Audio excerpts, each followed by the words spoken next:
안녕하십니까. 신태식 교육학입니다. 그 예상되는 문제, 최근에 이제 시사적인 문제라든지 또 학교 현장의 교육과 관련된 중요한 문제들을 간단하게 짚어보는 시간을 가지려고 해요. 전체 내용을 제가 이런 것이 지금 이슈가 된다. 이런 것들을 좀 관심 있게 봐야 된다. 이런 차원에서 것들을 정리했으니까 여러분들이 지금까지 공부했던 것을 바탕으로 부족한 부분을 보충한다는 마음으로.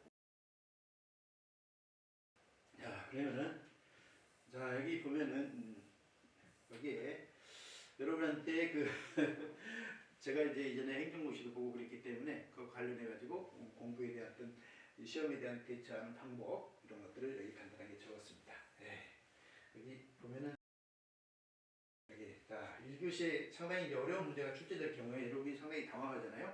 당황하지 마시고 내가 만약에 어려우면 다른 친구들 했다 10배 그리고 어떤 그 배경지식을 바탕으로 해가지고 잘 생각해보면 답이 나올 수가 있어요. 이제 힌트가 있기 때문에 어려운 문제일수록 제일 쉬운 힌트가 있어요. 이것을 활용하면 됩니다. 여러분이 이제 긴장도가 이렇게 지금 최대로 이제 적당해야 되는데 이 긴장이 높아지면 높아질수록 이것이 실력이 발휘가 안 돼. 그래가지고 이 적당할 때가 좋아. 그래서 점점 더 높아지면은 긴장의 정도가 높아지면 높아질수록 어떻게 돼? 여기에 있는 이게 성취도인데 성취도가 떨어져. 그러니까 적당할 때가 좋아. 근데 여러분이 시험장에 가면은 벌써 긴장도가 이 정도까지 돼버려. 그러니까 아는 문제도 생각이 안 나지. 왜냐하면 이 정도밖에 안 되니까 이 정도밖에 지금 잘 생각이 안 난다 이런 뜻이에요. 그래서 침착하게 곰곰이 생각하고 내가 여러분한테 알려준 논술 스킬, 그 다음에 두 번째는 배경지식을 잘 활용하고 세 번째 제시문에 있는 걸 활용하면 된다 이런 이야기예요. 자, 그러면은 이제 교육의 이제 기초부터 한번 중요한 내용들을 짚어보도록 합시다. 자, 교육의 규칙에서는 뭐 피터스인데 피터스와 관련해가지고 지시 자유교육이 한번 시험 문제 나왔기 때문에 특별히 볼 필요는 없고 2번 정도는 한번 봐둘 필요가 있지 않을까 그런 생각이 들어. 2번. 지금 우리 조기교육과 관련해가지고 조기교육에 대해서 어떤 입장을 취해야 되는가 이것은 여러분도 마찬가지예요. 자연성숙의 입장 아니면 환경 경험의 입장이고 그 두 가지를 절충할 수도 있어. 그래서 그에 대한 논거를 알아두면 된다. 이렇게 볼 수가 있죠. 자, 그 다음에 이제 교육의 목적인데 이것은 상당히 철학적인 문제이기도 하고 이것은 대학원과 관련된 그런 문제예요. 그렇지만 여러분들이 우리 교육의 목적이 외적인 목적이 좀 많이 치중해 있어. 그렇기 때문에 내적인 목적과 조화를 위한 방안을 한번 생각해 볼 필요가 있다. 이렇게 볼 수가 있죠. 인성교육, 영재교육 한 번씩 보면 될 것 같고. 자, 그 다음에 이제 교육과정은 매년 출제된다 이렇게 생각하면 돼. 그래서 교육과정이 제일 중요하다고 볼 수가 있는데, 자, 교육과정에서 여기에 있는 전체 개관에 보면은 어디서 출제가 됐습니까? 자, 여기에 보면은 첫 번째 구성요소. 자, 구성요소에서 출제가 됐고, 그 다음에 교육의 유형 제일 많이 출제됐고, 개발 모형 두 번 출제가 됐고, 내용 선정 조직의 원리 여기서 지금 출제가 됐고, 2015 개정교육과정 여기에서 한번 출제가 됐어. 그러니까 거의 다 출제가 됐다. 이것만 빼놓고는 거의 다 출제가 됐다. 이렇게 볼 수가 있는 거죠. 자, 그래서 그 공식성의 정도에 따른 교육과정의 유형에서는 그 주체에 따른 유형, 그 다음에 중앙집권형, 지방분권형, 단위학교 교육과정 재구성 그랬어. 지금 현재 우리나라의 교육과정을 뭐냐면 그 지방분권형 교육과정이나 학교 중심의 교육과정의 형태를 많이 띠고 있어. 왜냐하면 학생들을 이제 교육하는 데 있어서 이제 그 구성주의라든지 또는 이제 아이즈너의 그 예수제 교육과정 이런 것들이 많이 이제 우리나라 국가 수준의 교육과정에 스며 있거든. 그렇기 때문에 교사가 반드시 가르쳐야 될 것에 초점을 맞추기보다는 학생들이 학교 다니면서 어떤 의미를 형성하고 어떤 경험을 하냐 여기에 초점을 맞춘단 말이죠. 그렇기 때문에 학생들을 고려해가지고 선생님이 이제 교육과정을 재구성해야 되겠죠. 그래서 교육과정 재구성. 자, 교육과정 재구성. 지방분권형 교육과정의 교육과정 재구성이 시험 문제가 나올 수가 있다. 이미 시험 문제 나왔고. 그래서 교육과정의 재구성이라 하면 항상 뭘 생각하냐면 교육의 내용과 내용, 그 다음에 방법, 방법의 재구성이다 이런 뜻이죠. 그러니까 여러분들은 학교에서 여러분들의 학생들한테 학생들의 특성을 고려해 가지고 얼마든지 내용과 방법을 재구성할 수가 있다 이런 뜻이죠. 그러니까 여러분이 소신껏 가르칠 내용과 방법을 다른 걸로 수정한다든가 보완한다든지 이렇게 할 수가 있는 거죠. 물론 무엇을 기준으로 해야 돼? 국가 수준의 교육과정을 바탕으로 해야 돼. 국가 수준에서 이야기하는 성취 기준을 달성하는 데 초점을 맞추고 이것을 위한 구체적인 이제 내용과 방법을 얼마든지 학생들을 고려해서 할 수가 있다 이런 뜻이죠. 그 다음에 이제 교육과정 재구성 중에서 이제 교과 내에서만 할 수 있다 이렇게 생각하는데 교과 내에서만 할 수 있는 게 아니고 교과 간에 있어서 그러니까 여러 교과를 통합 교육과정 운영한다든지 이런 거 얼마든지 가능하다 이런 이야기예요. 그 다음에 교과와 창의적인 체험활동의 교육과정 재구성, 교과와 창의적인 체험활동을 이렇게 함께 교육과정을 재구성할 수 있다 이런 뜻이에요. 근데 이것이 교과와 창의적인 체험활동의 교육과정 재구성이라는 것은 초등학교에서는 이제 쉽게 한 선생님이 거의 한 80% 가까이 과목을 가르치니까 가능한데 중고등학교에서는 조금 어려움이 있죠. 왜냐하면 다른 선생님들하고 같이 협의를 해야 되고 또 다른 선생님의 시간을 또 활용을 해야 되잖아. 그래서 교과간이라든가 교과와 창의적인 체험활동의 교육과정 재구성은 일정한 한계가 있다 이런 뜻이야. 그렇죠? 그렇지만 지금 현재 융합의 시대잖아. 인문과학과 이제 사회과학, 자연과학 이런 거 다 융합해가지고 창의적인 아이디어를 내야 되는 그런 상황이다 보니까 선생님들이 여건은 어렵지만 그래도 교육과정의 재구성이 필요하다. 자, 아시겠죠? 그래서 교육과정 재구성 아주 지금 별표 5개 해놨는데 아주 중요하다라는 것을 다시 한번 말씀을 드리겠어요. 자, 그 다음에 잠재적 교육과정, 영교육과정은 항상 중요한 것이기 때문에 잘 알아둬야 돼. 우리가 학교 다니면서 선생님이 가르친 것만 우리가 배우는 게 아니잖아요. 은연중에 학교 다니면서 배우는 것이 있고 또 학교 때문에 배우지 못하는 것이 있을 수가 있어. 그래서 이 두 가지는 여전히 아주 중요하다. 이렇게 볼 수가 있죠. 자, 아주 중요하다. 아주 중요하다. 자, 별표 5개 하고 다시 한번 중요하다라는 것을 여러분한테 확실하게 말씀을 드리겠습니다. 자, 그 다음에 내용에 따른 교육과정 유형에 의해서 교과 중심, 경험 중심, 학문 중심, 인간 중심인데 현재 학문 중심과 경험 중심이 작년에 나왔어. 그러니까 작년에 나왔으니까 올해는 나오지는 않겠죠. 그래서 어떤 문제가 나온다 하더라도 주로 장단점이 나오기 때문에 여러분이 장단점에 초점을 맞춰서 하면 되겠고 인간 중심 교육과정은 잠재적 교육과정에서 시험 문제가 나왔어. 그러니까 이미 잠재적 교육과정이 나왔기 때문에 잠재적 교육과정만 확실히 하면 되겠죠. 자, 통합교육과정도 한 번 시험 문제 나왔고 초등에서도 올해 2023년 초등 문제에서 통합교육과정이 나왔어. 그래서 여러분이 통합교육과정 아까쯤에 교육과정 재구성에서 이야기한 것처럼 그만큼 중요하다는 것을 잘 알아둬야 되고 통합교육과정 중에서 중해교육과정하고 융합교육과정 이것이 아주 중요하다 이렇게 볼 수가 있어. 왜 그러냐면 지금 창의 융합형 인재를 기르려고 하잖아요. 자, 그래서 창의성과 포용성 이 두 가지를 잘 갖춘 자기 주도적인 인간을 기르려고 하기 때문에 여전히 통합교육과정이 중요하다 이렇게 볼 수가 있어요. 자, 학교 수준 교육과정의 특징 그랬는데 이것은 이제 다시 한번 지금 여러분한테 지금 정리해서 말씀을 드리는 것이고 학교 수준 교육과정의 특징. 그러니까 최근에 우리나라의 학자들 중에서 이 용어를 공식화해가지고 학교 수준 교육과정이라는 용어를 쓰신 분이 있어. 여러분은 학교 수준 교육과정, 학교 교육과정 개발 모형, 스킬백의 학교 교육과정 개발 모형 이것은 여러분이 많이 접했잖아요.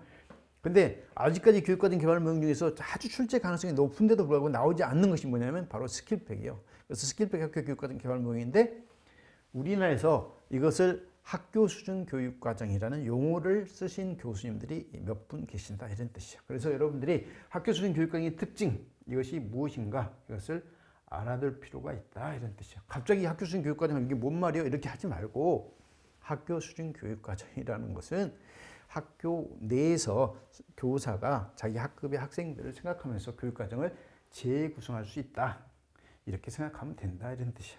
네.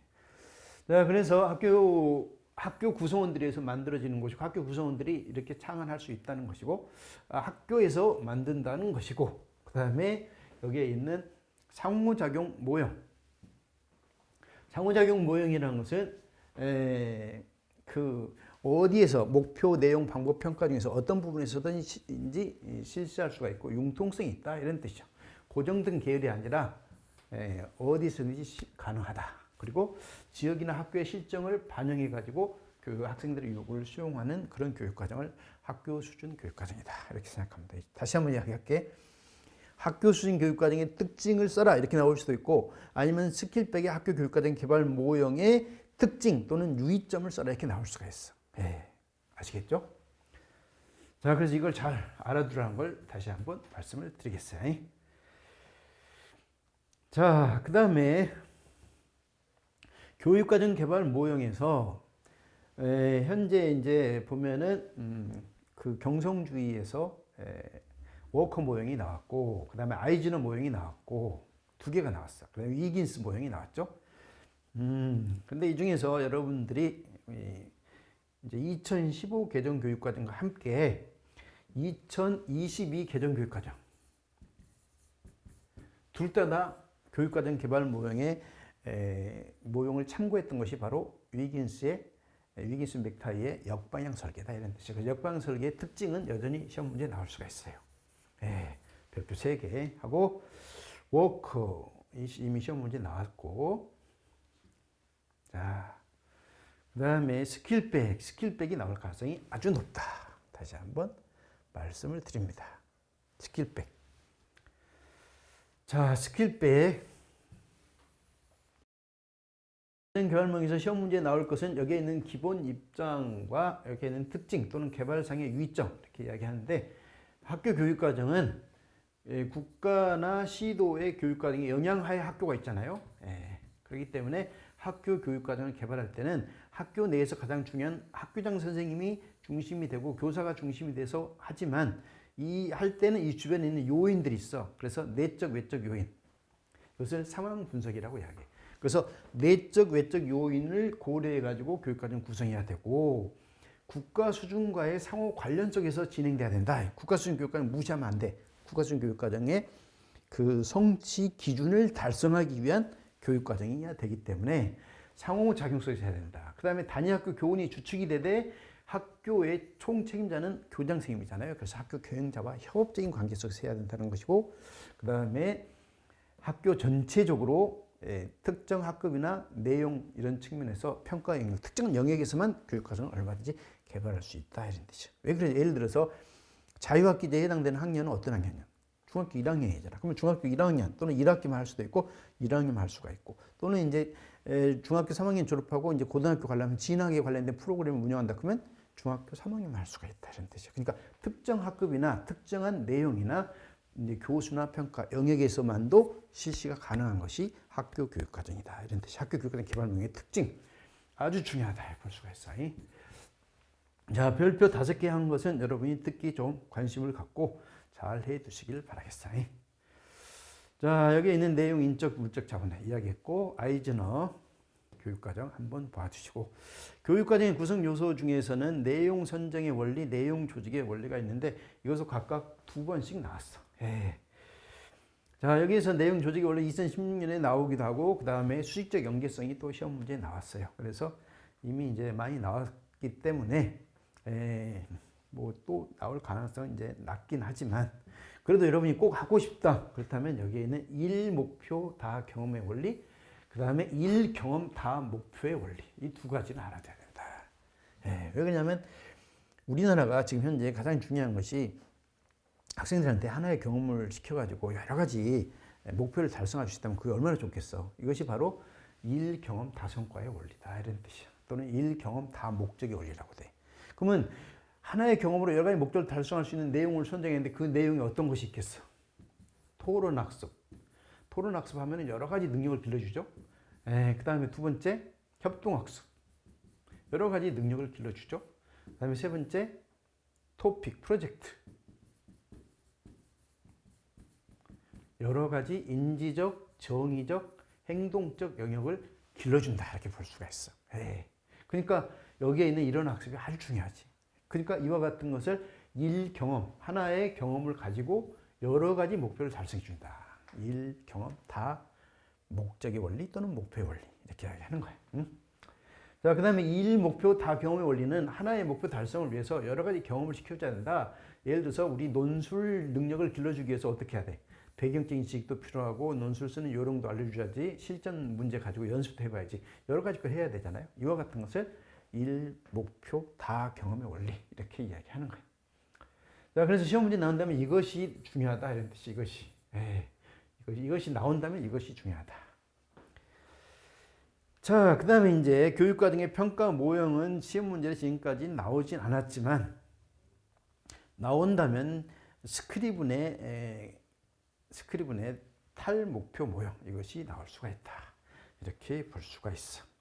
왜 그러냐 하면 우리가 이제 학교 교육과정을 평가할 때 주로 타일러의 모형에 입각해가지고 사전에 정한 목표를 얼마나 달성했는가 여기에 너무 초점을 맞춰. 근데 그것은 실제 시험 문제에 그 교육과정 평가를 제대로 한 게 아니지. 제대로 하려면 뭐가 필요하겠어? 부수적인 효과까지 다 평가가 돼야 되고, 그 다음에 요구 근거에 의한 평가까지 필요하다 이런 뜻이야. 자, 그래서 목표 달성도만 하면은 예를 들어 학생들을 스카이대학 많이 보내야 되는 것이 목표다. 그러면은 스카이대학만 보내면은 주로 인지적인 측면에 초점을 맞추는 평가가 돼버리잖아요. 그러니까 교육과정, 우리 학교 교육과정 프로그램 아주 훌륭하다 이렇게 평가가 돼버리잖아. 그래서 그것뿐만 아니라 부수적인 효과. 어떤 프로그램을 운영해가지고 야자를 했다. 그러면 야자를 해가지고 생기는 긍정적인, 부정적인 효과까지 다 합쳐서 평가를 해야 되고, 그 다음에 요구 근거 평가라는 것은 학교에서 중요하게 요구하는 사람이 누구요? 학부모가 있겠죠? 학부모. 그 다음에 지역사회. 그 다음에 학생들이 요구하는 게 있을 거 아니에요. 이런 걸 해주세요. 근데 이런 것들이 제대로 잘 했으면 학부모님이라든가 지역사회라든가 학생들이 학교 프로그램에서 좋은 평가를 하겠죠. 그러면은 그런 것까지 전부 포함시켜서 교육과정을 평가를 해야 된다 이런 뜻이죠. 물론 이분들이 평가 능력이 부족하다든지 평가를 그냥 무책임하게 한다면 그건 좀 문제가 있겠지. 자, 어쨌든 간에 스크리븐의 탈목표 모형이 무엇인가, 이것을 여러분이 잘 알아두면 되겠어요. 자, 그 다음에 이제 교육과정을 특별히 여러분한테 강조해서 설명하는 이유는 항상 출제가 되기 때문에 그래. 스타풀빔의 CIPP 모형 이것을 한번 알아두시고, 2015 개정교육과정에서 2022 개정교육과정에서는 여기에 있는 의사소통 역량이 협력적 소통 역량으로 바뀌었어. 왜냐면 단순한 의사소통 역량은 그냥 커뮤니케이션 능력이잖아요. 근데 협력적 소통 능력이다. 그 말은 남들과 같이 협력하는, 배려하고 서로 협력하는 가운데 협력을 더 촉진시키기 위한 의사소통이다 이런 뜻이죠. 그래서 이것이 우리 공동체 의식을 함양하고 우리가 더불어 함께 잘 살기 위해서는 이 능력이 필요한 거죠. 그래서 6가지 역량이 맞는데 여기에 있는 내용이 좀 바뀌었다 이런 뜻이야. 그래서 만약에 시험 문제가 나온다면 여기에 있는 내용이 나오지 않겠는가 그런 생각이 들어. 이 6가지 역량을 어떻게 신장시켜 줄 것이냐 이것이지. 이걸 어떻게 신장시켜 줄 것이냐. 아까 전에 이야기한 것처럼 프로젝트, 토론학습, 여기에 있는 협동학습, 그 다음에 구성주의, 학습 모형들은 다 일, 경험, 다성과의 원리 또는 다 목표의 원리.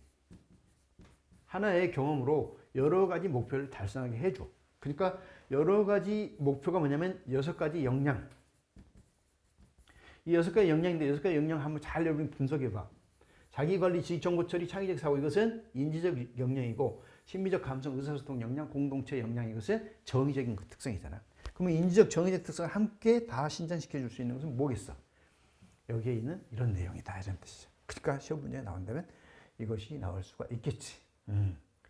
6가지 역량을 신장시켜 줄 수 있는 그러한 수업 방법에 대해서 논하라 이렇게 나올 수가 있다 이런 뜻이죠.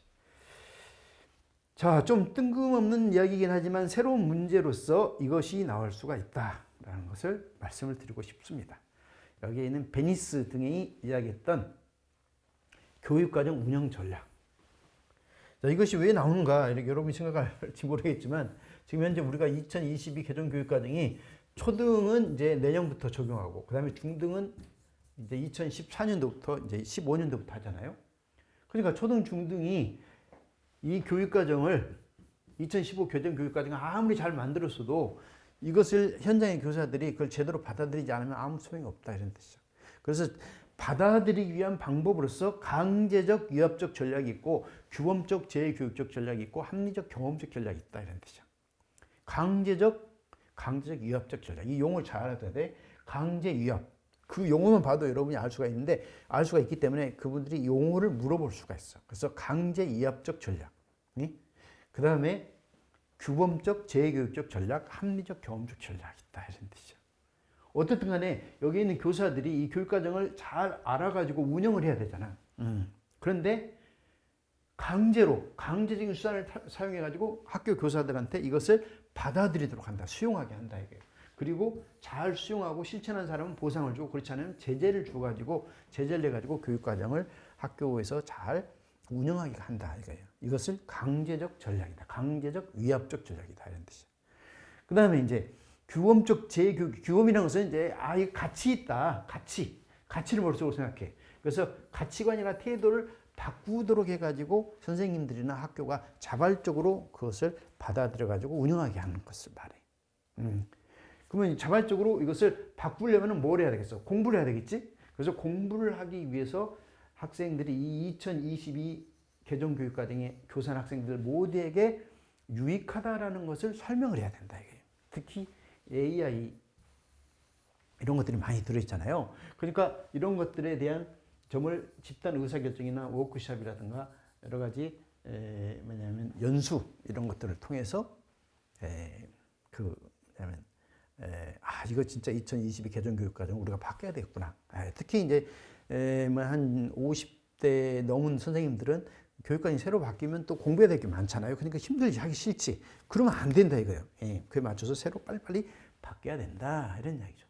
자, 그러려면 공부를 해야 된다. 그래서 규범적 재교육적 전략이라는 용어와 함께 이것을 위한 구체적인 방법을 물어본다면 어떻게 써야 되겠어?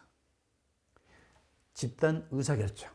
함께 선생님들이 이것이 정말 가치 있다라는 것을 같이 토론을 한다든가 이런 걸 통해서 가치 있는지 없는지를 판단해 가지고 진정으로 이건 가치 있다라는 것을 생각하면서 받아들이는 것이 있고, 그다음에 워크숍 선생님들 이제 뭐냐면 스터디하기 위한 이제 모임, 연수 이런 것을 말해. 더 나아가서 이제 전문학습 공동체라든가 이런 것들을 다 써도 틀린다고 말할 수가 없죠. 자, 합리적 경험적 전략은 새 교육과정이 유익하다, 학교와 교사에게 유익하다는 것을 설득을 한다 이거예요. 여기는 설득, 여기는 자발적, 여기는 강제. 이것을 잊지 말아야 돼. 강제, 자발적, 설득. 근데 자발적이나 설득을 하려면 어떻게 해야 돼? 연수를 해야 되겠지? 그래서 여기서도 여기와 비슷하게 워크숍이나 세미나 등을 통해서 한다 이거예요. 그래서 다시 한번 이야기하면 여러분한테 뭐냐면 베니스가 이야기했던 교육과정 운영의 그 방법 중에서 제시문에 이걸 설명을 해놓고 이와 같은 전략을 어떤 전략이라고 하느냐, 그리고 이 전략에 따라서 교사들이 자발적으로 받아들이거나 자발적 아니면 설득하기 위한 전략은 어떤 것이 있는가 하면은 워크숍이라든지 또는 그 토론을 통해서 가치 있는 것인지 가치가 없는 것인지 어떤 부분이 우리가 바꿔야 되는지 이런 것들을 스스로 결정을 하도록 해야 된다 이런 뜻이죠. 그래서 토의나 토론, 건전한 토의나 토론, 그 다음에 워크숍, 교사들의 연수, 그 다음에 더 나아가서 전문학습 공동체 이런 것을 쓰면 되겠죠. 만약에 시험 문제 조금 어렵게 나온다 하면은 이것이 나올 가능성이 매우 크다 이렇게 이야기할 수가 있겠습니다. 자, 교육과정에 대해서 상당히 이제 길게 설명을 했는데, 자, 이제 교육 심리학으로 넘어가겠어요. 자, 교육 심리학은 여기에 이제 중요한 부분만 그냥 체크하고 넘어가겠어요. 발달 과학 중에서 문화실조, 지금 빨갛게 해놓은 것이 좀 중요하기 때문에 여러분한테 제시한 거예요. 그 다음에 이제 가든의 다중지능 이론 여러분 다 아실 테고, 스탠버그의 성공지능 하면은 하위 능력 세 가지를 잘 알아둬야 된다. 자, 그래가지고 성분 분석적 지능, 경험적 지능, 상황적 지능. 그 다음에 정서지능은 이미 한번 시험 문제 나왔으니까 알 테고, 피아제 인지발달 이론하고 비고츠키 인지발달 이론에서 인지발달 과정, 우리가 늘 이제 이걸 다 이야기했었죠. 인지발달 과정. 그다음에 여기서도 인지발달 과정. 여기서는 학습자의 사고 수준과 경험을 바탕으로, 여기는 학습자의 경험을 바탕으로 자유 구성원들이 합의한 지식을 내면한다 이런 뜻이죠. 근데 이 내면화 효과가 잘 이루어지려면 비고츠키는 GPD 범위 내에서의 스캐폴딩. 그래서 여기서의 중요한 시사점은 GPD 범위 내에서 그다음에 스캐폴딩. 그다음에 세 번째 협동학습. 이것을 말하고 여기에서는 교육 내용의 계열화, 인지적 갈등 유발, 그다음에 역시 협동학습인데 대등한 수준에서 협동학습 이것을 강조한 것이죠. 자, 그래서 여기에 있는 비고츠키나 피아제 이론에서는 시사점이 나올 수가 있어. 그래서 이것은 별표 3개 하고 넘어가겠습니다. 자, 그래서 그리고 비고츠키 이론은 실제 구성주의 학습에서 총 시험 문제가 4번 나왔어. 그러니까 구성주의 학습은 시험 문제가 나왔기 때문에 구성주의 여러분이 잘 알아둬야 돼. 자, 구성주의. 저 뒤에서 다시 한번 설명하겠어. 신피아제 인지발달 이론은 그 정보 처리 이론을 이용해 가지고 피아제의 그 한계점인 그 비연속적인, 연속이 아니라 비연속적인 그 발달 단계를 뛰어넘는다는 이런 한계점을 보완하기 위해서 신피아제가 케이즈가 이것을 이제 제시한 것이기 때문에 여기 인지 발달 요인에 해당되는 정보 처리 속도의 증가와 자동화, 그다음에 중심 개념 구조, 그다음에 학습 전략 이것만 아시면 되겠죠. 그다음에 인지 양식 시험 문제 만약에 혹시 나온다면 인지 양식이 나올 수가 있지 않을까 이런 생각이 들어. 그래서 인지 양식. 자, 인지 양식. 그래서 별표 5개 하겠어요. 이 중에서 실패 피동기보다 성공 추구 동기가 강한 학습자는 난이도가 중간 수준의 과제를 선택하고 실패했을 때 동기가 생긴다 이런 뜻이죠. 자, 우리 학교에 보면은 상인 학생, 중인 학생, 하인 학생 있죠. 자, 그러면은 선생님이 중간 수준의 학생들을 대상으로 수업을 하게 되면 상인 학생들은 어떻게 돼? 너무 선생님 수업하는 게 너무 쉽지. 그러니까 피아제로 이야기한다면 그 인지적 갈등을 일으키지 않아.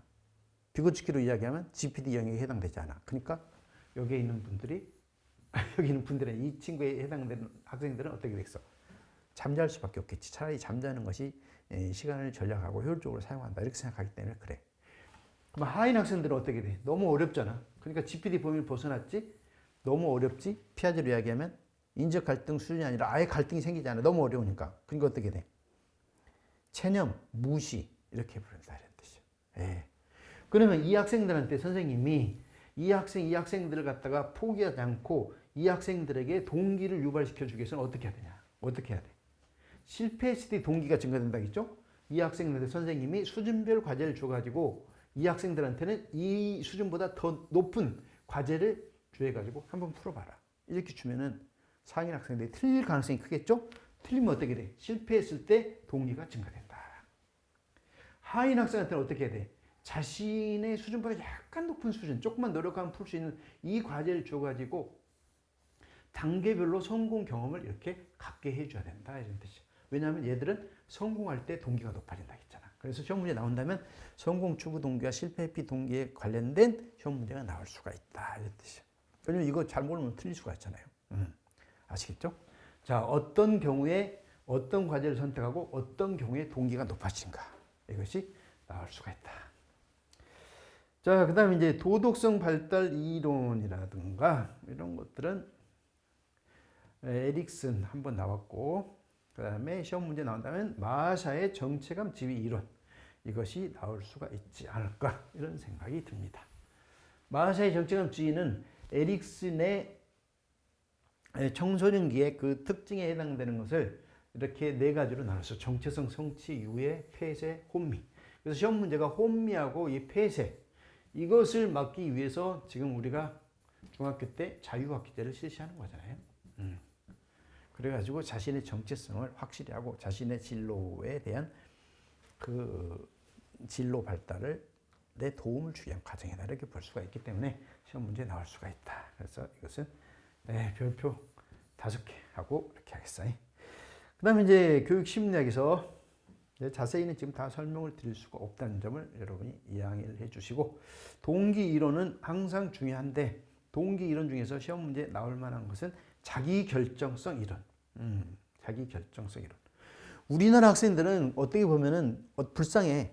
왜 그러냐면 자발적으로 선택한 게 별로 없어. 학교 교육 과정은 전부 다 의무 교육이기 때문에 학교에 의무적으로 가야 되잖아요. 학교 교육 과정 선생님이 전부 다 주관해가지고 학생들을 가르치잖아. 교과서 마찬가지고. 그러니까 학생들은 재미있으나 없으나 다 받아들여야 되죠.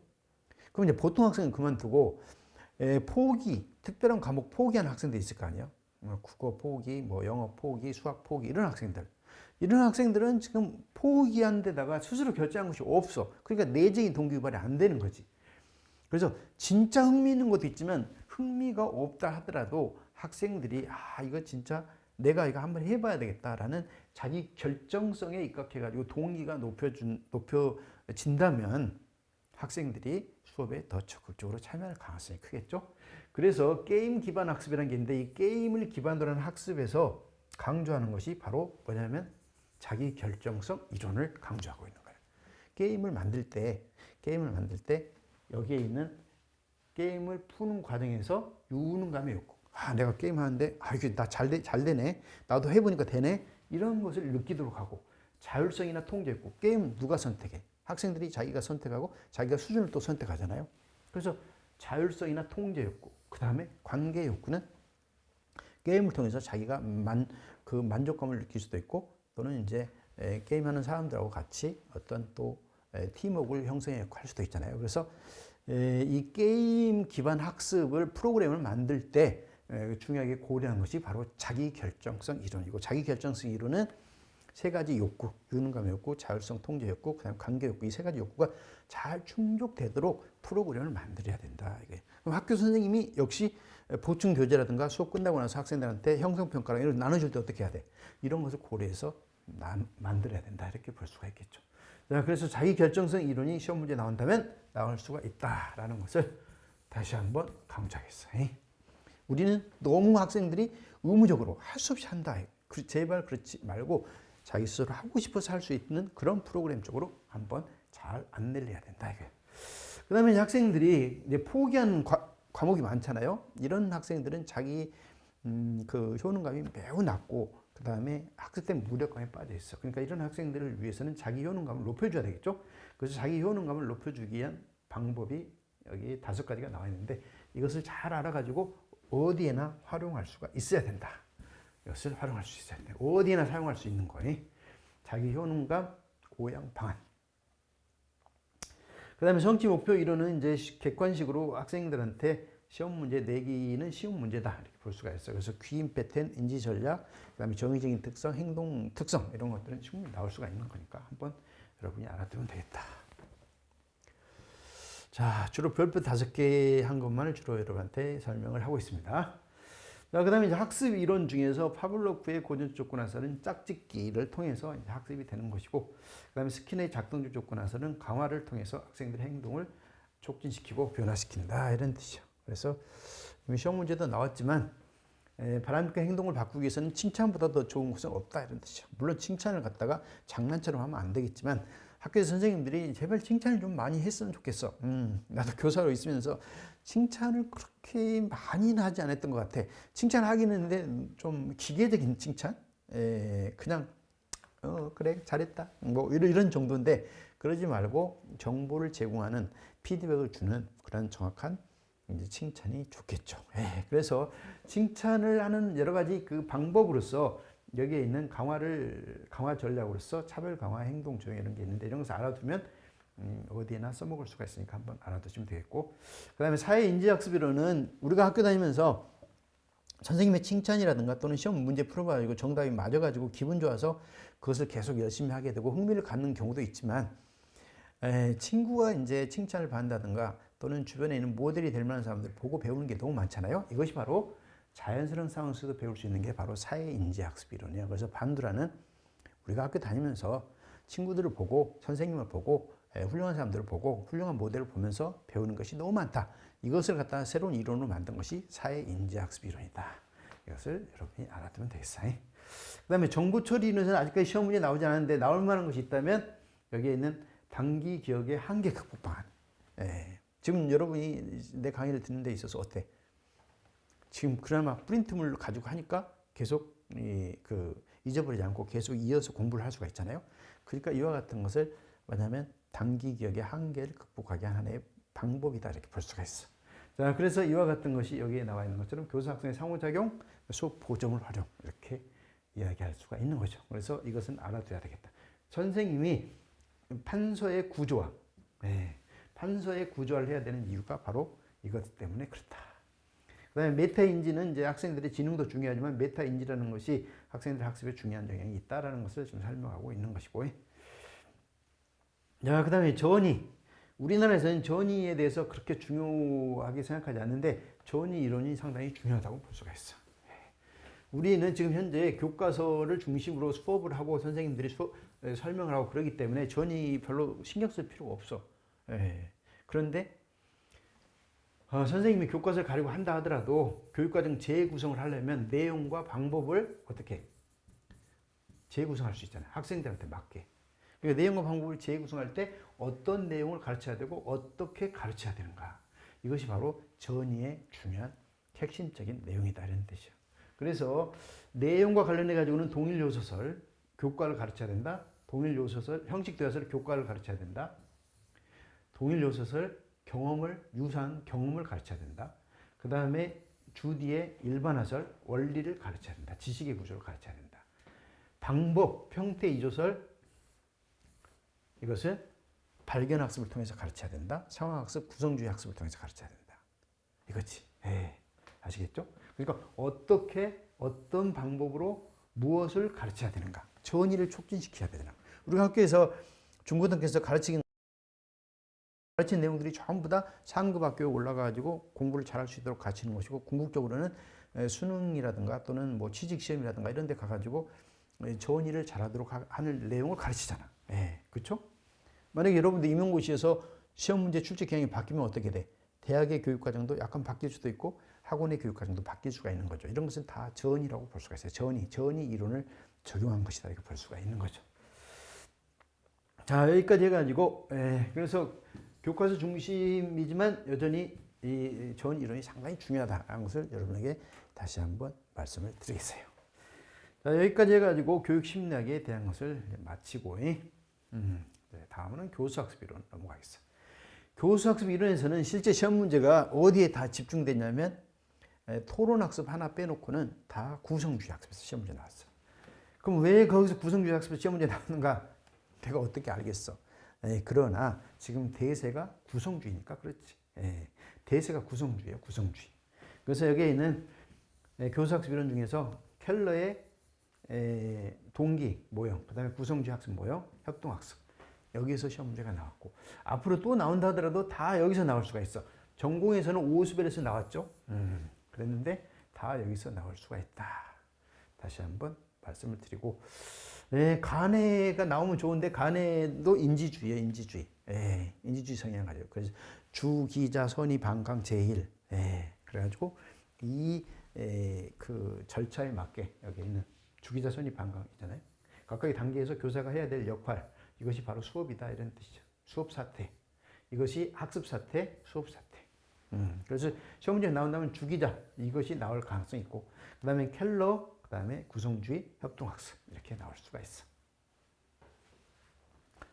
자, 그러면 여기에 있는 다 이제 여기 있는 이론들이 다 쓸데없는 게 아니죠. 학교 현장에서 다 효과적으로 수업을 하기 위해서 이러한 요인들이 필요하다. 이것을 지금 설명하는 거예요. 그래서 캐롤, 스키너 다 공부했을 테니까 브루너, 오스벨 항상 이 요인은 뭘 생각하겠어? 카엔의 TTTI 모형. TTTI 모형을 생각하면은 농구가 금방 빠져나온다 이런 뜻이야. 자, TTTI 모형 잘 모르는 사람이 있는가? TTTI 인스트럭션. 자, 그래서 첫 번째 트레이트스, 그다음에 타스크, 그다음에 트리트먼트.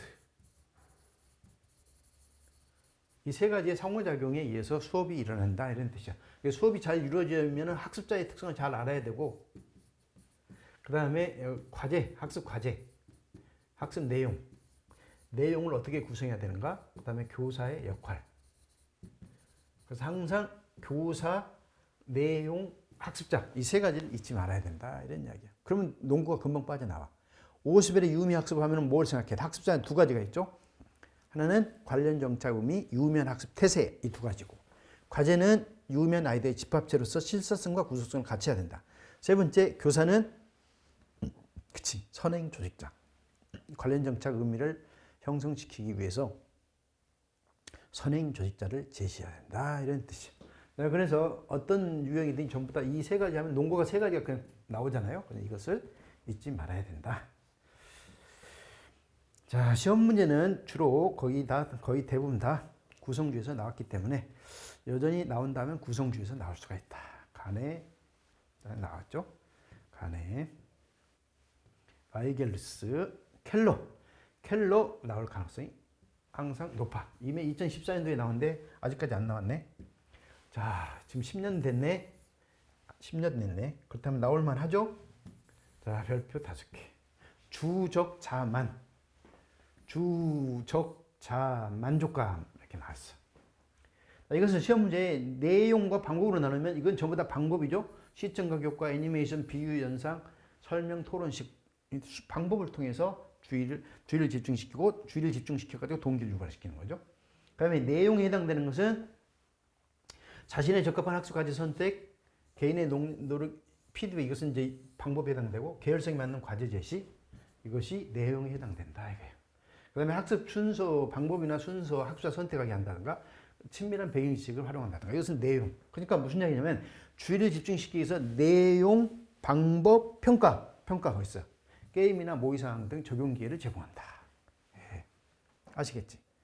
동기 유발 모형을 내용이나 방법이나 평가 차원에서 제시하라. 그럼 그에 해당되는 걸 찾았으면 되는 것이고, 그렇지 않으면 주적 자만으로서라. 그러면 주의로서는 시청각 매체를 사용한다든지 또는 두 가지 학습 그 설명식이나 토론식에 혼합해서 사용한다든가 이렇게 하면 되는 것이고, 관련성은 뭐 협동학습을 한다든지, 그 다음에 친밀한 배경식을 활용한다든지, 뭐 자신감 달성하기 위해서는 또 어떻게 한다 이런 식으로 시험 문제가 이렇게 자신감을 높이기 위한 방안이 나올 수도 있고, 아니면은 내용과 방법과 평가 차원에서 동기 유발 방법을 물어볼 수도 있다 이런 뜻이에요. 켈러라는 말이 없으면 내용 하면은 누굴 생각해야 돼? 피아제, 비고츠키. 교육 내용의 계열화, 근접 발달 영역. 그렇죠? 그다음에 방법은 인지적 갈등 유발하기 위한 발문이라든가 질문, 문제지 이걸 제공하면 되는 것이고, 비고츠키는 스캐폴딩을 해주면 된다. 어떤 거 나온다 하더라도 여러분이 응용해서 쓰면 된다 이런 뜻이야. 자, 그 다음에 적성처치 상호작용 모형, 그 다음에 글레이저의 모형, 수업 목표의 장단점. 지금 수업 목표가 옛날에는 행동주의라든가 인지주의에서는 수업 목표가 중요시했어요. 왜냐하면 보편적인 지식이 있으니까 당연히 목표를 통해서 학생한테 이것만은 반드시 가르쳐야 되겠다 이런 생각이 있었던 거죠. 근데 지금은 현재 구성주의 아니야. 그러니까 시험 문제 나오는데 한계가 있지. 그래서 수업 목표는 선생님들이 수업을 하기 위해서 반드시 가야 될 길이잖아요. 그 목표 향해서 가야 되니까. 우리가 등산하면 맨 꼭대기까지 올라간다. 그러면 그 산 꼭대기가 목표가 되는 거죠. 그런 것처럼 우리가 수업에서 목표가 없으면 어디로 가야 될지 모르잖아. 근데 주로 경험 중심 교육 과정에서는 목표 달성보다는 그 수업하는 과정에서 여러 가지 경험을 중요시해. 근데 교과 중심 교육 과정이나 학문 중심 교육 과정에서는 목표가 뚜렷하게 정해져 있다 이런 뜻이야. 근데 우리 현재 구성주의잖아. 구성주의에서는 또는 아이즈너의 예술적 교육 과정 이런 데서는 어떤 것을 더 중요시하는가? 학생들의 의미 형성에 더 초점을 맞춰. 그러니까 목표보다는 의미 형성을 더 중요시하는 거지. 그래서 행동 목표의 한계점을 보완하기 위해서 아이즈너가 문제 해결 목표라든가 표출 목표를 강조하게 된 것이죠. 자, 그 다음에 이제 발문에서는 이제 초등에서 시험 문제 나왔어요. 그래서 발문하는 방법을 잘 알아두면 좋겠죠. 근데 아직도 우리나라에 지금 선생님들이 중등에서는 설명식 수업이 주다 보니까 발문이 그렇게 중요치 않는 것처럼 느껴져. 그리고 수업 시연에서 이게 그냥 발문하는 걸 이제 테스트 할 수가 있잖아요. 그래서 별로 중요치 않게 보는데, 초등에서는 발문이 아주 중요하고 중등에서도 사실 발문이 중요하지. 선생님이 어떤 문제 제기를 하느냐에 따라서 학생들이 생각할 수도 있고 학산적 사고를 할 수도 있고, 만약에 우리가 지금 수업하는데 이 건물이 갑자기 무너진다면 어떻게 될까? 이렇게 하면 학생들이 생각을 하게 되잖아. 우리는 생각하지 않아. 이미 거의 다 답이 정해져 있어. 교과서에 다 있어. 이걸 그냥 설명하는 데 초점을 맞춘다 이런 뜻이. 그래서 발문이 그렇게 중요치 않은 것처럼 느껴지는데, 사실 교육학 이론 중에서 다 쓸데없는 이론이 있겠어요? 다 나름대로 가치가 있으니까 나왔겠지. 그래서 발문이라는 것에 대한 의미를 알아둬야 된다. 이게 발문은 간결 명확해야 된다. 그 다음에 학생의 능력에 맞춰야 되고, 그다음에 발문의 일의성, 답변 잘하면 칭찬과 격려도 해주고, 그 다음에 답변을 정확하게 잘 못하면 암시적인 재질문하고, 그 다음에 이런 식으로 해가지고 학생들의 사기를 높여줘야 된다. 자, 그 다음에 이제 구안법, 자기 주도적 학습 구성주의. 자기 주도적 학습은 시험 문제에 나왔어요. 그래서 구성주의가 여전히 올해도 나올 가능성이 있다. 구성주의. 자, 그러면 자기 주도적 학습은 구성주의 아니요. 자기 주도적 학습은 자기 스스로 의미를 형성하는 과정이기 때문에 구성주의 학습에 해당된다. 넓은 의미로 얘기한다면 구성주의 학습에 해당된다. 이렇게 볼 수가 있죠.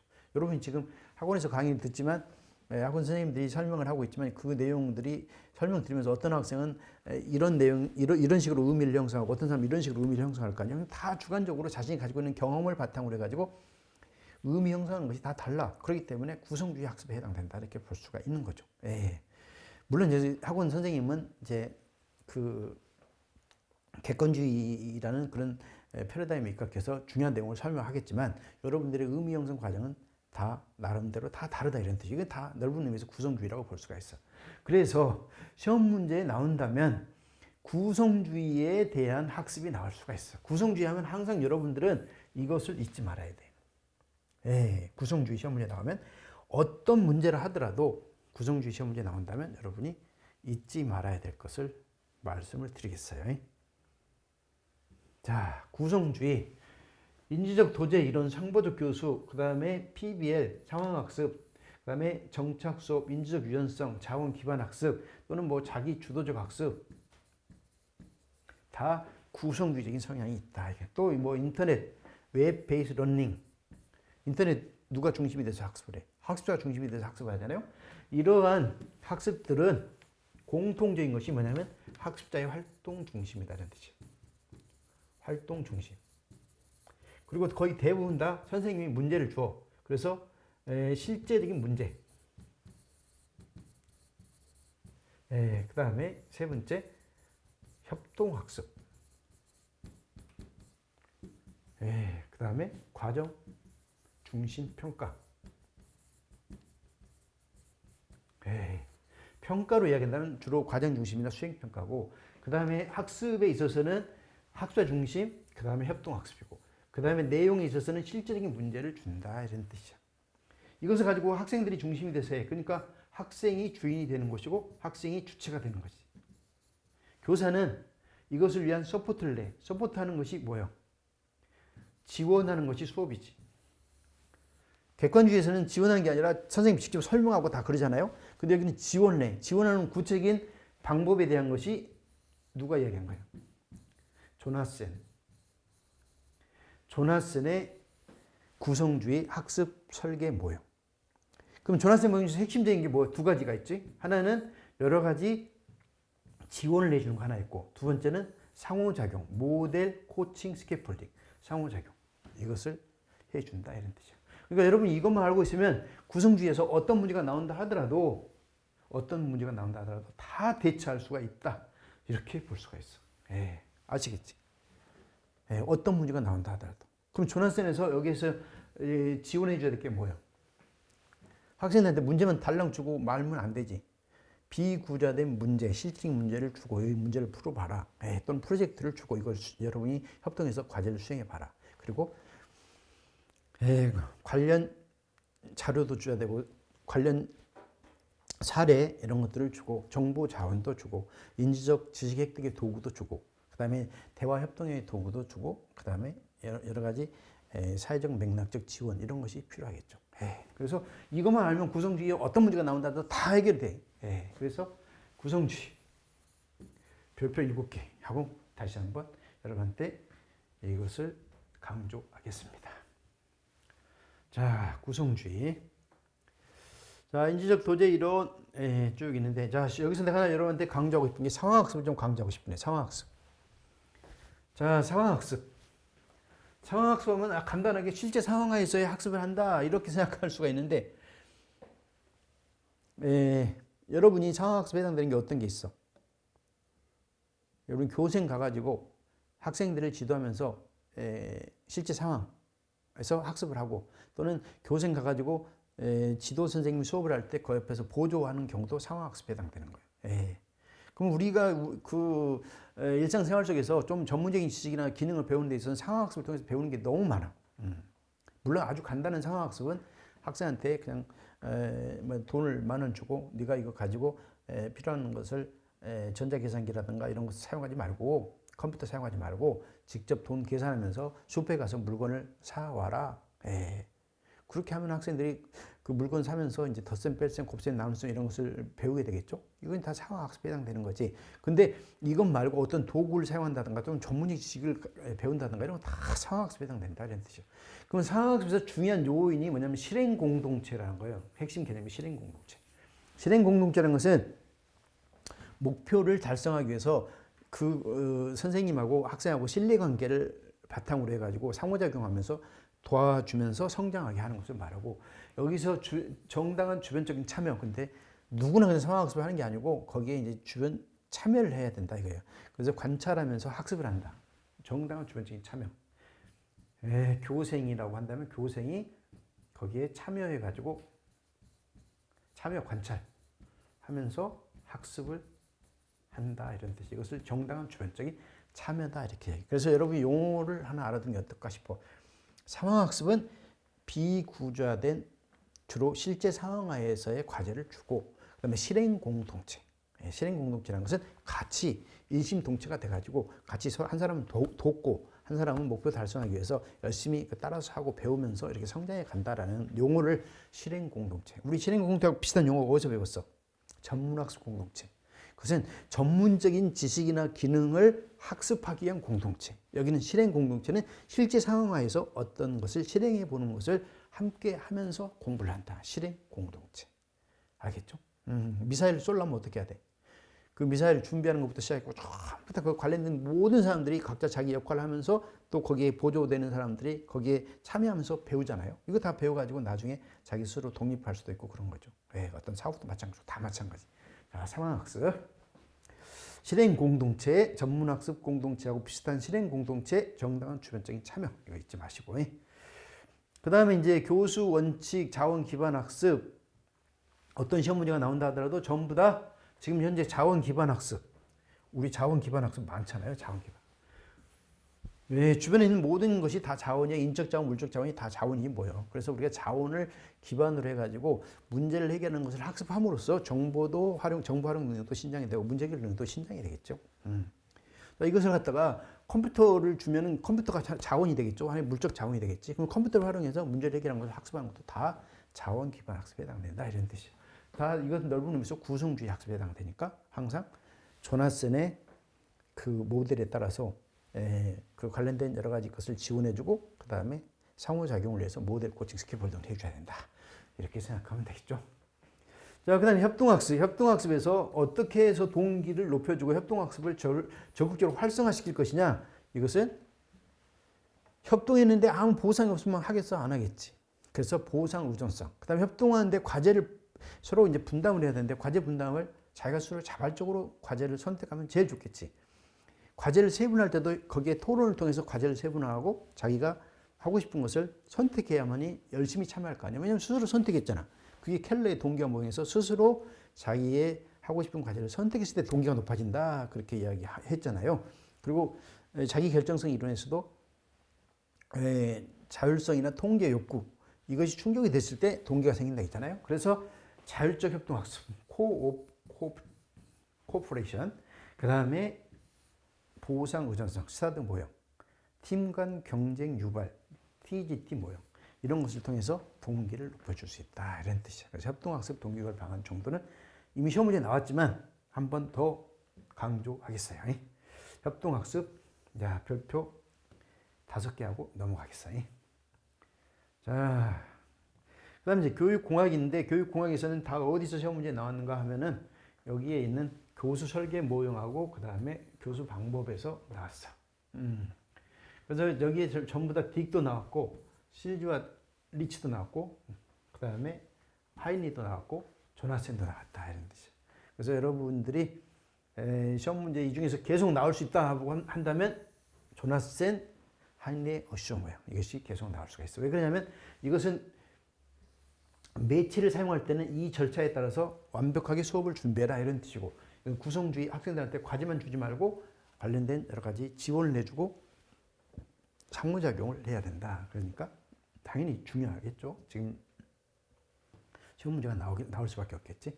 자, 그래서 딕과 캐리하고 실주와 리치는 객관주의, 인지주의, 행동주의에 해당돼. 그렇기 때문에 이제 한 번 시험 문제 나왔기 때문에 뭐 더 이상 나오지는 않을 것 같고 조나센의 구성주의는 계속 나올 수가 있다 이런 뜻이 2016년도에 나왔는데 구성주의 나오면 항상 조나센이 있지 마. 그래야 여기서 논거를 찾을 수가 있어. 자, 구성주의 잊지 말라고. 자, 문제나 프로젝트를 줘라. 관련 사례, 정보자원, 지식축적 도구, 대화협동 도구, 사회적 맥락지 지원, 그리고 상호작용을 하기 위해서 모델 코칭, 비계 설정을 해라. 이것만 알았으면 끝. 자, 그 다음에 하인리의 어시오 모형에서는 ASSUR이니까 학습자 분석이 먼저 되고 그다음에 목표 진술, 방법 및 매체 자료 선정, 그다음에 매체와 자료를 활용하는데 수업을 완벽하게 준비하기 위해서는 여기에 있는 자료 가서 수업하는 장소에 가서 시사해보고 리허설도 해보고 환경 준비가 갖춰져 있는가 확인하고 사전 준비시키고 이렇게 해야 될 거 아니에요. 아니 선생님이 체육 수업 준비하는데 그날 막 비 오고 그러면 하면 안 되잖아요. 실내 수업을 해야 될 거 아니에요. 그러니까 수업을 전개할 주변 환경을 준비시키고 학생들이 오늘 줄넘기를 가지고 오기로 했다. 그러면 학습자가 갖춰야 될 걸 제대로 잘 갖췄는지 체육복 제대로 잘 입고 왔는지 이런 다 사전 준비해야 될 거 아니에요. 사전 준비, 주변 환경 준비. 그럼 선생님이 이제 수업을 할 때 어떤 순서를 할 것인가의 제시 순서를 결정하고 선생님이 리허설을 해본다. 이게 그래야만이 완벽한 수업 준비가 교수 설계가 끝난 거죠. 이것이 하인리 어시오 모형이에요. 자, 그러니까 여기서 주로 매체와 자료의 활용, 매체와 공학을 결합한 수업을 할 때 이렇게 철저하게 준비해야 된다. 이게 컴퓨터를 사용한다든지 뭐 여러 가지 매체와 공학을 사용할 때. 그냥 단순하게 한다면 이렇게까지 할 필요는 없겠죠. 자, 그 다음에 이제 웹 기반 학습, 퀘스트 기반 학습, 웹캐스트 또는 캐스트 기반 학습 이것도 다 인터넷상에서 여러 가지 정보를 빨리빨리 탐색하는 것을 가르치는 것이기 때문에 넓은 의미에서 구성주의다 이렇게 볼 수가 있어. 인터넷 활용 수업도 다 구성주의적인 성향이 있고 브랜디드 플립 러닝 장단점이 쫙 나와 있으니까 한번 읽어보시길 바라고 여기. 그 다음에 이제 멀티미디어의 장단점, 원격 교육.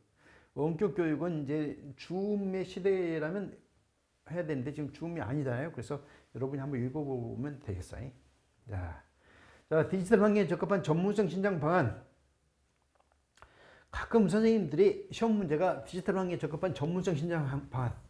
지금 AI 시대에 선생님들이 AI를 어떻게 이용할 것인가. 요즘 이제 그것이 상당히 중요한 과제잖아요. 그리고 이제 디지털 교과서도 있어요. 디지털 교과서. 그럼 디지털 교과서는 학생들이 어떻게 보면 이제 아이패드라고나 할까? 뭐 아이패드 성향 또는 컴퓨터에 거의 준하는 그런 기능을 가진 핸드폰 기능을 가지고 있는 교과서를 중심으로 해가지고 다 뭐 사전이라든가 내가 필요하면 어떤 누르면 거기 실물도 나오고 동영상 나오고 다 나오는데 어떻게 보면 선생님이 할 게 없어져 버리잖아요. 그러니까 이런 상황에서 교사가 그 디지털 교과서를 효과적으로 사용할 수 있는 전문성을 신장해야 된다 이거예요. 그럼 전문성 신장하려면 어떻게 해야 되겠어? 현재 자기 자신에 대한 교육 실천에 대한 비판적인 성찰이 필요하다 이거예요. 아, 내가 지금 뭐가 부족한가? 뭘 해야 될 것인가?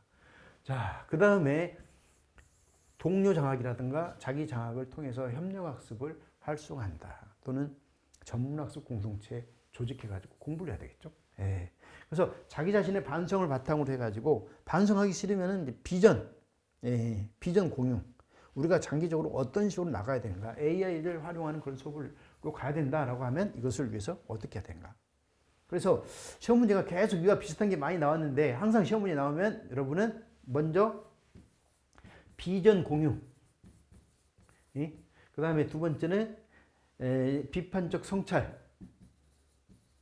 반성이라든가 성찰. 자기 스스로 성찰하고 내가 지금 뭐가 부족한가.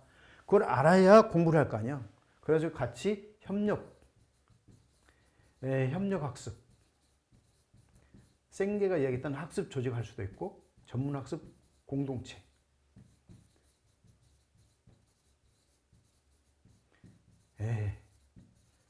자, 지금 AI 시대에 맞게 우리가 AI를 자유자재로 잘 활용해갖고 학생들한테 유용한 그런 교재가 되고 유용한 그런 수업이 되도록 하는 것을 목표로 정해야 될 거 아니에요.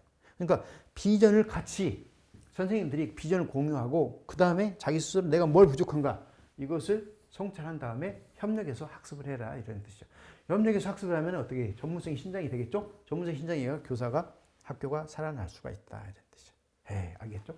그래서 이것은 시험 문제에 나올 수 있어. 항상 뭐 전문성 신장 방안 또는 학교 문화를 개선하기 위한다. 그러면 그런 말이 나오면은 비전 공유하고 비판적인 성찰을 통해서 협력학습을 통해서 대안을 찾고 또는 규칙을 만들고 그래갖고 실천하면 된다. 이걸 생각하면 돼. 자, 별표 5개 하고. 그 다음에 디지털 교과서 한번 여러분이 읽어보면 되겠어. 디지털 교과서가 무엇이고 앞으로 이렇게 바뀌면 우리는 어떻게 해야 되는가. 그 다음에 스마트 교육도 마찬가지. 스마트 교육. 그 다음에 인공지능. 시험 문제가 인공지능이 나올 수가 있겠지. 근데 조금 이른감이 있어. 그러나 인공지능이 나올 수가 있다. 이게. 자, 인공지능. 인공지능을 우리가 이제 잘 활용해야 되잖아요. 인공지능은 단순한 로봇 수준이 아니라 센서를 활용해 가지고 세상을 인식하고 추론하여 모델을 만들고 뭐 여러 가지 다 해주는 그런 컴퓨터 시스템인데 이것을 활용해서 만약에 수업을 한다고 한다면 선생님들이 어떻게 해야 되냐 이거예요. 선생님들이 전문성 신장이 되겠죠. 전문성 신장 방안 아까 앞에서 공부했지.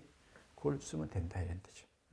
그래서 AI 시대의 교사의 역할 또는 교사가 해야 될 일 그러면 잘 생각 안 나면 뭘 생각해야 돼? 이것도 구성주의이기 때문에 조나센을 생각해요. 조나센. 조나센 하면 뭘 생각하겠죠? 지원, 관련 사례, 정보 자원, 인지적인 도구, 대화협동의 도구 뭐 이런 것들을 지원해주고 그 다음에 상호작용, 모델 코칭, 스캐폴딩 해주라 이런 뜻이죠. 아시겠죠? 근데 이걸 전문성 신장 방안 그러면 비전 공유 우리가 지금 어떤 식으로 나아가야 되는가 비전을 공유하고 그 다음에 자기 성찰을 바탕으로 해가지고 협동학습, 전문학습 공동체 이런 걸 통해서 하면 된다. 자, 인공지능 만약에 이게 좀 빨리 나온다 그러면 인공지능이 나올 수가 있다. 자, 온라인 학습 이제 쭉 넘어갔고 그 다음에 교육평가.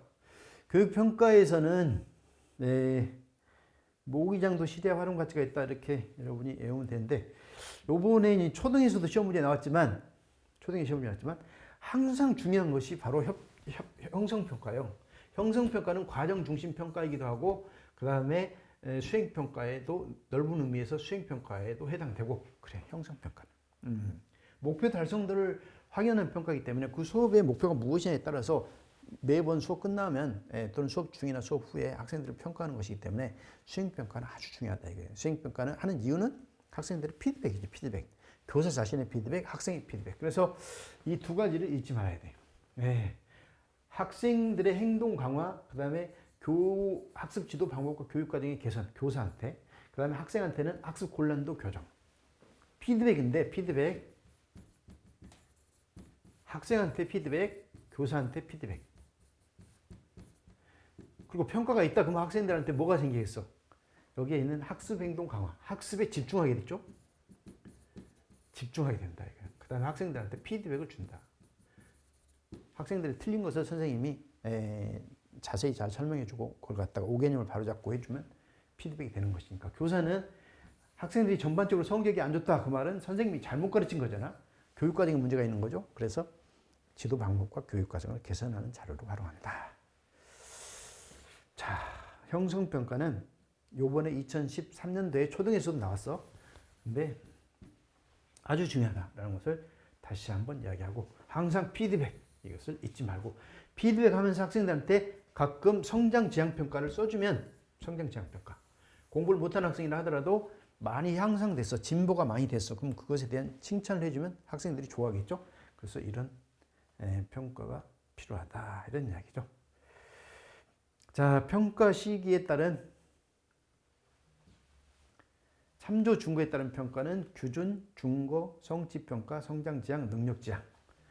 성취평가제는 전공에서 나올 수가 있고 성취평가제는 성취 기준과 수준에 따른 평가이기 때문에 성취 수준에 도달한 정도 ABC로 평가한다. 그래서 성취 기준과 성취 수준, 이것이 2022도 마찬가지고 2015도 마찬가지고 이것이 우리 성취 평가제를 도입하고 있기 때문에 여러분이 이걸 잘 알아둬야 된다. 그리고 성장 지향 평가나 능력 지향 평가는 학생 개인을 중심으로 평가를 하지만 개인의 능력에 비춰서 얼마만큼 점수가 이제 많이 그 점수를 얻었느냐, 능력 지향 평가, 성장 지향 평가는 그 학생이 과거에 비해서 얼마만큼 향상됐냐 이런 것을 평가하기 때문에 평가를 해주면 공부를 못하는 학생이라 하더라도 20점 맞은 학생이 70점 맞았다 그러면 플러스 50점 맞은 거잖아요. 그러면 이전에 90점 맞은 학생이 95점 맞았다 그러면 플러스 5점밖에 아니잖아. 근데 이 학생보다는 이 학생이 엄청 노력을 했으니까 이 학생을 높이 평가해 주셨죠. 이런 평가를 받을 수가 있다. 이것이 성장 지향 평가예요. 그럼 이 친구한테 칭찬을 받으면 누구든지 칭찬하면 더 열심히 공부하고 싶은 마음이 생기게 되고 자신감이 생기잖아요. 그 다음에 더 열심히 해가지고 80점이 되고 90점이 되고 100점이 될 수가 있는 거죠. 자, 그래서 성장 지향 평가나 능력 지향 평가는 다른 평가하고 함께 겸해서 할 수가 있다. 형성 평가할 때도 함께 할 수가 있고. 그래서 여러분들이 이것을 논거를 쓸 때 효과적으로 잘 활용할 수 있다. 이것을 말씀을 드리겠어요. 자, 그 다음에 포트폴리오 평가라는 장점. 누적된 자료를 통해서 피드백이 용이하다. 그렇죠? 피드백이 용이하죠. 그 다음에 포트폴리오 하려면 학생들이 한두 명이면 상관없겠지만 중고등학교 학생이라면 여러 반을 지도해야 되기 때문에 얼마나 해야 될 일이 많겠어. 그러니까 상당히 힘들겠죠. 그래서 장점과 단점 정도 알아두면 되겠고, 자기 성찰 평가 또는 자기 평가, 이것은 이미 시험 문제 나왔어. 그렇기 때문에 여러분이 한번 알아두면 그냥 되는 것이고, 그 다음에 중고지향 평가의 장단점, 뭐 보완 방안 쭉 나와 있는데 한번 읽어보시면 되고, 내가 자세히 한 것은 다 여러분 읽어보면 돼. 그 다음에 루브릭은 주로 미술과라든가 특정한 전공에서 주로 많이 사용하는데 우리에서는 이제 성취 평가제도, 평가제도에서 성취 기준과 수준에 따라서 평가를 한다겠는데 이 수준을 정해야 되는데 수준을 정하는 것이 바로 루브릭을 활용할 수가 있다 이런 뜻이죠. 그래서 거기 첫 번째 평가 준거가 세부적으로 제시된다. 그 다음에 두 번째 학습 결과는 점수가 아니라 단계로 표현된다. 이런 식으로. 세 번째, 각 단계는 학습의 수행이 갖는 질적인 특성을 진술문으로 제시해야 돼. 그래야 객관적인 평가가 가능해. 그래서 루브릭의 효과는 이렇게 함으로써 학생들 자신이 수행 결과를 정확하게 평가할 수도 있고 학생들 스스로 자기의 평가 준거를 제공함으로써 학습자 스스로 자기 조절 능력, 내가 뭐가 부족하구나 이걸 알 수가 있고 피드백이 용이하다 이런 뜻이에요. 그래서 루브릭의 효과, 장점 이것이 아주 많다 이런 뜻이에요. 자기 조절 능력, 효과적인 피드백 도구. 왜냐하면 기준이 명확하니까 내가 뭘 틀린지 알 수가 있죠. 그냥 피드백이 용이하지. 그 다음에 내가 자꾸 이런 루브릭과 같은 그 평가 기준에서 나 자신을 평가한다고 해봐. 그렇다면 내가 이제 평가할 수 있는 그 능력이 생기게 된다는 뜻이에요. 예를 들어서 내가 노래 경연대회, 트로트 경연대회에 나갔어. 그래서 노래를 불렀어. 근데 앞에 있는 심사위원들이 아무 기준도 이야기해 주지 않아. 그러면 나는 전혀 피드백을 받지 못하잖아요. 근데 그 앞에 있는 사람들이 노래를 잘하기 위해서는 이런 기준이 있는데 당신은 첫 번째 이거 좋고 뭐 그 리듬 완벽하고 또 뭐 목소리 좋고 뭐 이게 좋고 딱 그걸 알려준다 이런 뜻이요. 그럼 어떻게 돼? 내가 다음에 무엇을 보충해야 되겠다라는 피드백이 잘 되고 그다음에 자기 조절 능력, 평소에 자기가 노래 연습할 때 어떤 부분에 중점을 둬서 해야 한다 이런 걸 다 알 거 아니에요. 그렇죠? 루브릭 잊지 마시라고 해. 루브릭 그다음에 성취평가제도 다 역동적인 평가되는 근접할 때 GPD에 맞는 평가니까 잘 알아두시고 그 다음에 작년에 여러 번 내가 이야기해가지고 정의적 평가의 그 평정상의 문제 최소화 방안.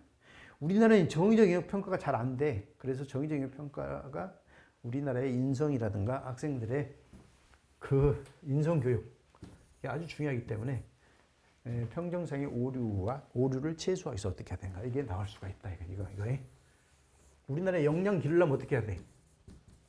6가지 역량 기르려면 정의적 영역에 대한 평가가 잘 돼야 된다 이거예요. 근데 우리나라는 정의적 영역 평가가 어렵다는 이유로 또는 학부모들이 불만이 많다는 이유로 잘 안 돼. 그러면 영원히 정의적 영역 평가 못 하는 것이고 학생들의 인성 교육은 제대로 하기가 어려운 상황이 되는 거죠. 자, 객관도의 향상 방법. 객관도도 마찬가지죠. 객관도라는 게 뭐예요? 채점자 간의 신뢰도 그렇잖아요. 그럼 채점자 간의 신뢰도를 높이기 위해서는 평가 기준이 명확해야 돼. 그 다음에 평가 도구의 객관화, 공동 채점 후에 다면 평가 종합해야 된다 이런 뜻이죠. 예, 평가 기준 명확해야 되고 평가 도구의 객관화, 그 다음에 공동 채점 후 평가 결과의 종합 다면 평가 이게 필요하다. 자, 타당도 고양 방안 이제 작년에 시험 문제 나왔으니까 타당도의 유형 나온다면 유형 중에서 구성주의, 과정 중심 평가에서 강조하는 유형 하면은 구인 타당도 아니고 결과 타당도, 생탁적인 타당도, 내용 타당도 이것이죠. 그래서 이 세 개 이것을 알아. 과정 중심 평가, 그다음에 수행 평가에서는 내용 타당도, 결과 타당도, 생탁적인 타당도 이것을 잘 알아둬야 된다. 자, 지금 요번에 이제 수능에서 킬러 문항을 안 낸다 그랬는데 킬러 문항이 뭐 국어에서 뭐 한두 문제 나왔다고 또 그러잖아요. 킬러 문항. 킬러 문항은 뭐에 해당돼? 양호도 중에서 타당도지. 출제 범위를 벗어난 거잖아요. 너무 어렵게 내니까 벗어난 거예요. 그러니까 벗어나지 않도록 하기 위해서는 타당도를 높여줘야 되겠죠. 그래서 이어 목표 분류표, 그 다음에 적절한 난이도, 그 다음에 전문가의 검토, 적절한 난이도, 곤란도 이것을 말해. 그래서 혹시 만약에 수행평가에서 고려해야 될 타당도 하면 세 가지. 내용 타당도, 그 다음에 생탁적인 타당도, 결과 타당도. 그 다음에 신뢰도는 한번 읽어보시면 되겠고 나머지 문항, 골문항, 곤란도라든가 변별도 이런 거 다 뭐에 해당되겠어? 킬러 문항과 관련돼 가지고 시사적인 문제가 될 수가 있다. 지금 대세가 구성주의지만 평가에서는 또 그런 면이 있다.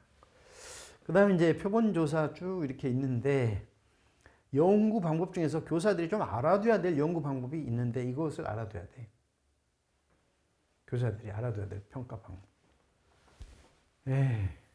사회성 측정법은 구성원들 간의 호호 관계 이것을 갖다가 사회성 측정 행렬표라든가 교도를 통해서 일목요연하게 볼 수 있게 하는 것인데 이것은 사회성 측정법은 학교 폭력이라든가 또는 따돌림을 예방하기 위한 하나의 방법이 될 수가 있고 그 다음에 이제 델파이 분석은 학교에서 전문가인 교사들한테 중요한 그 의견을 듣고자 할 때 델파이 분석에 입각해가지고 남의 눈치 보지 않고 이제 체크하도록 하는 방법이 있고 그 다음에 문화기술 연구는 이제 학급마다 이제 독특한 문화가 있는데 어떤 학급은 아주 조용하고 공부하는 분위기가 갖춰져 있는 학급이 있고 어떤 학급은 그렇지 않는 학급이 있잖아요.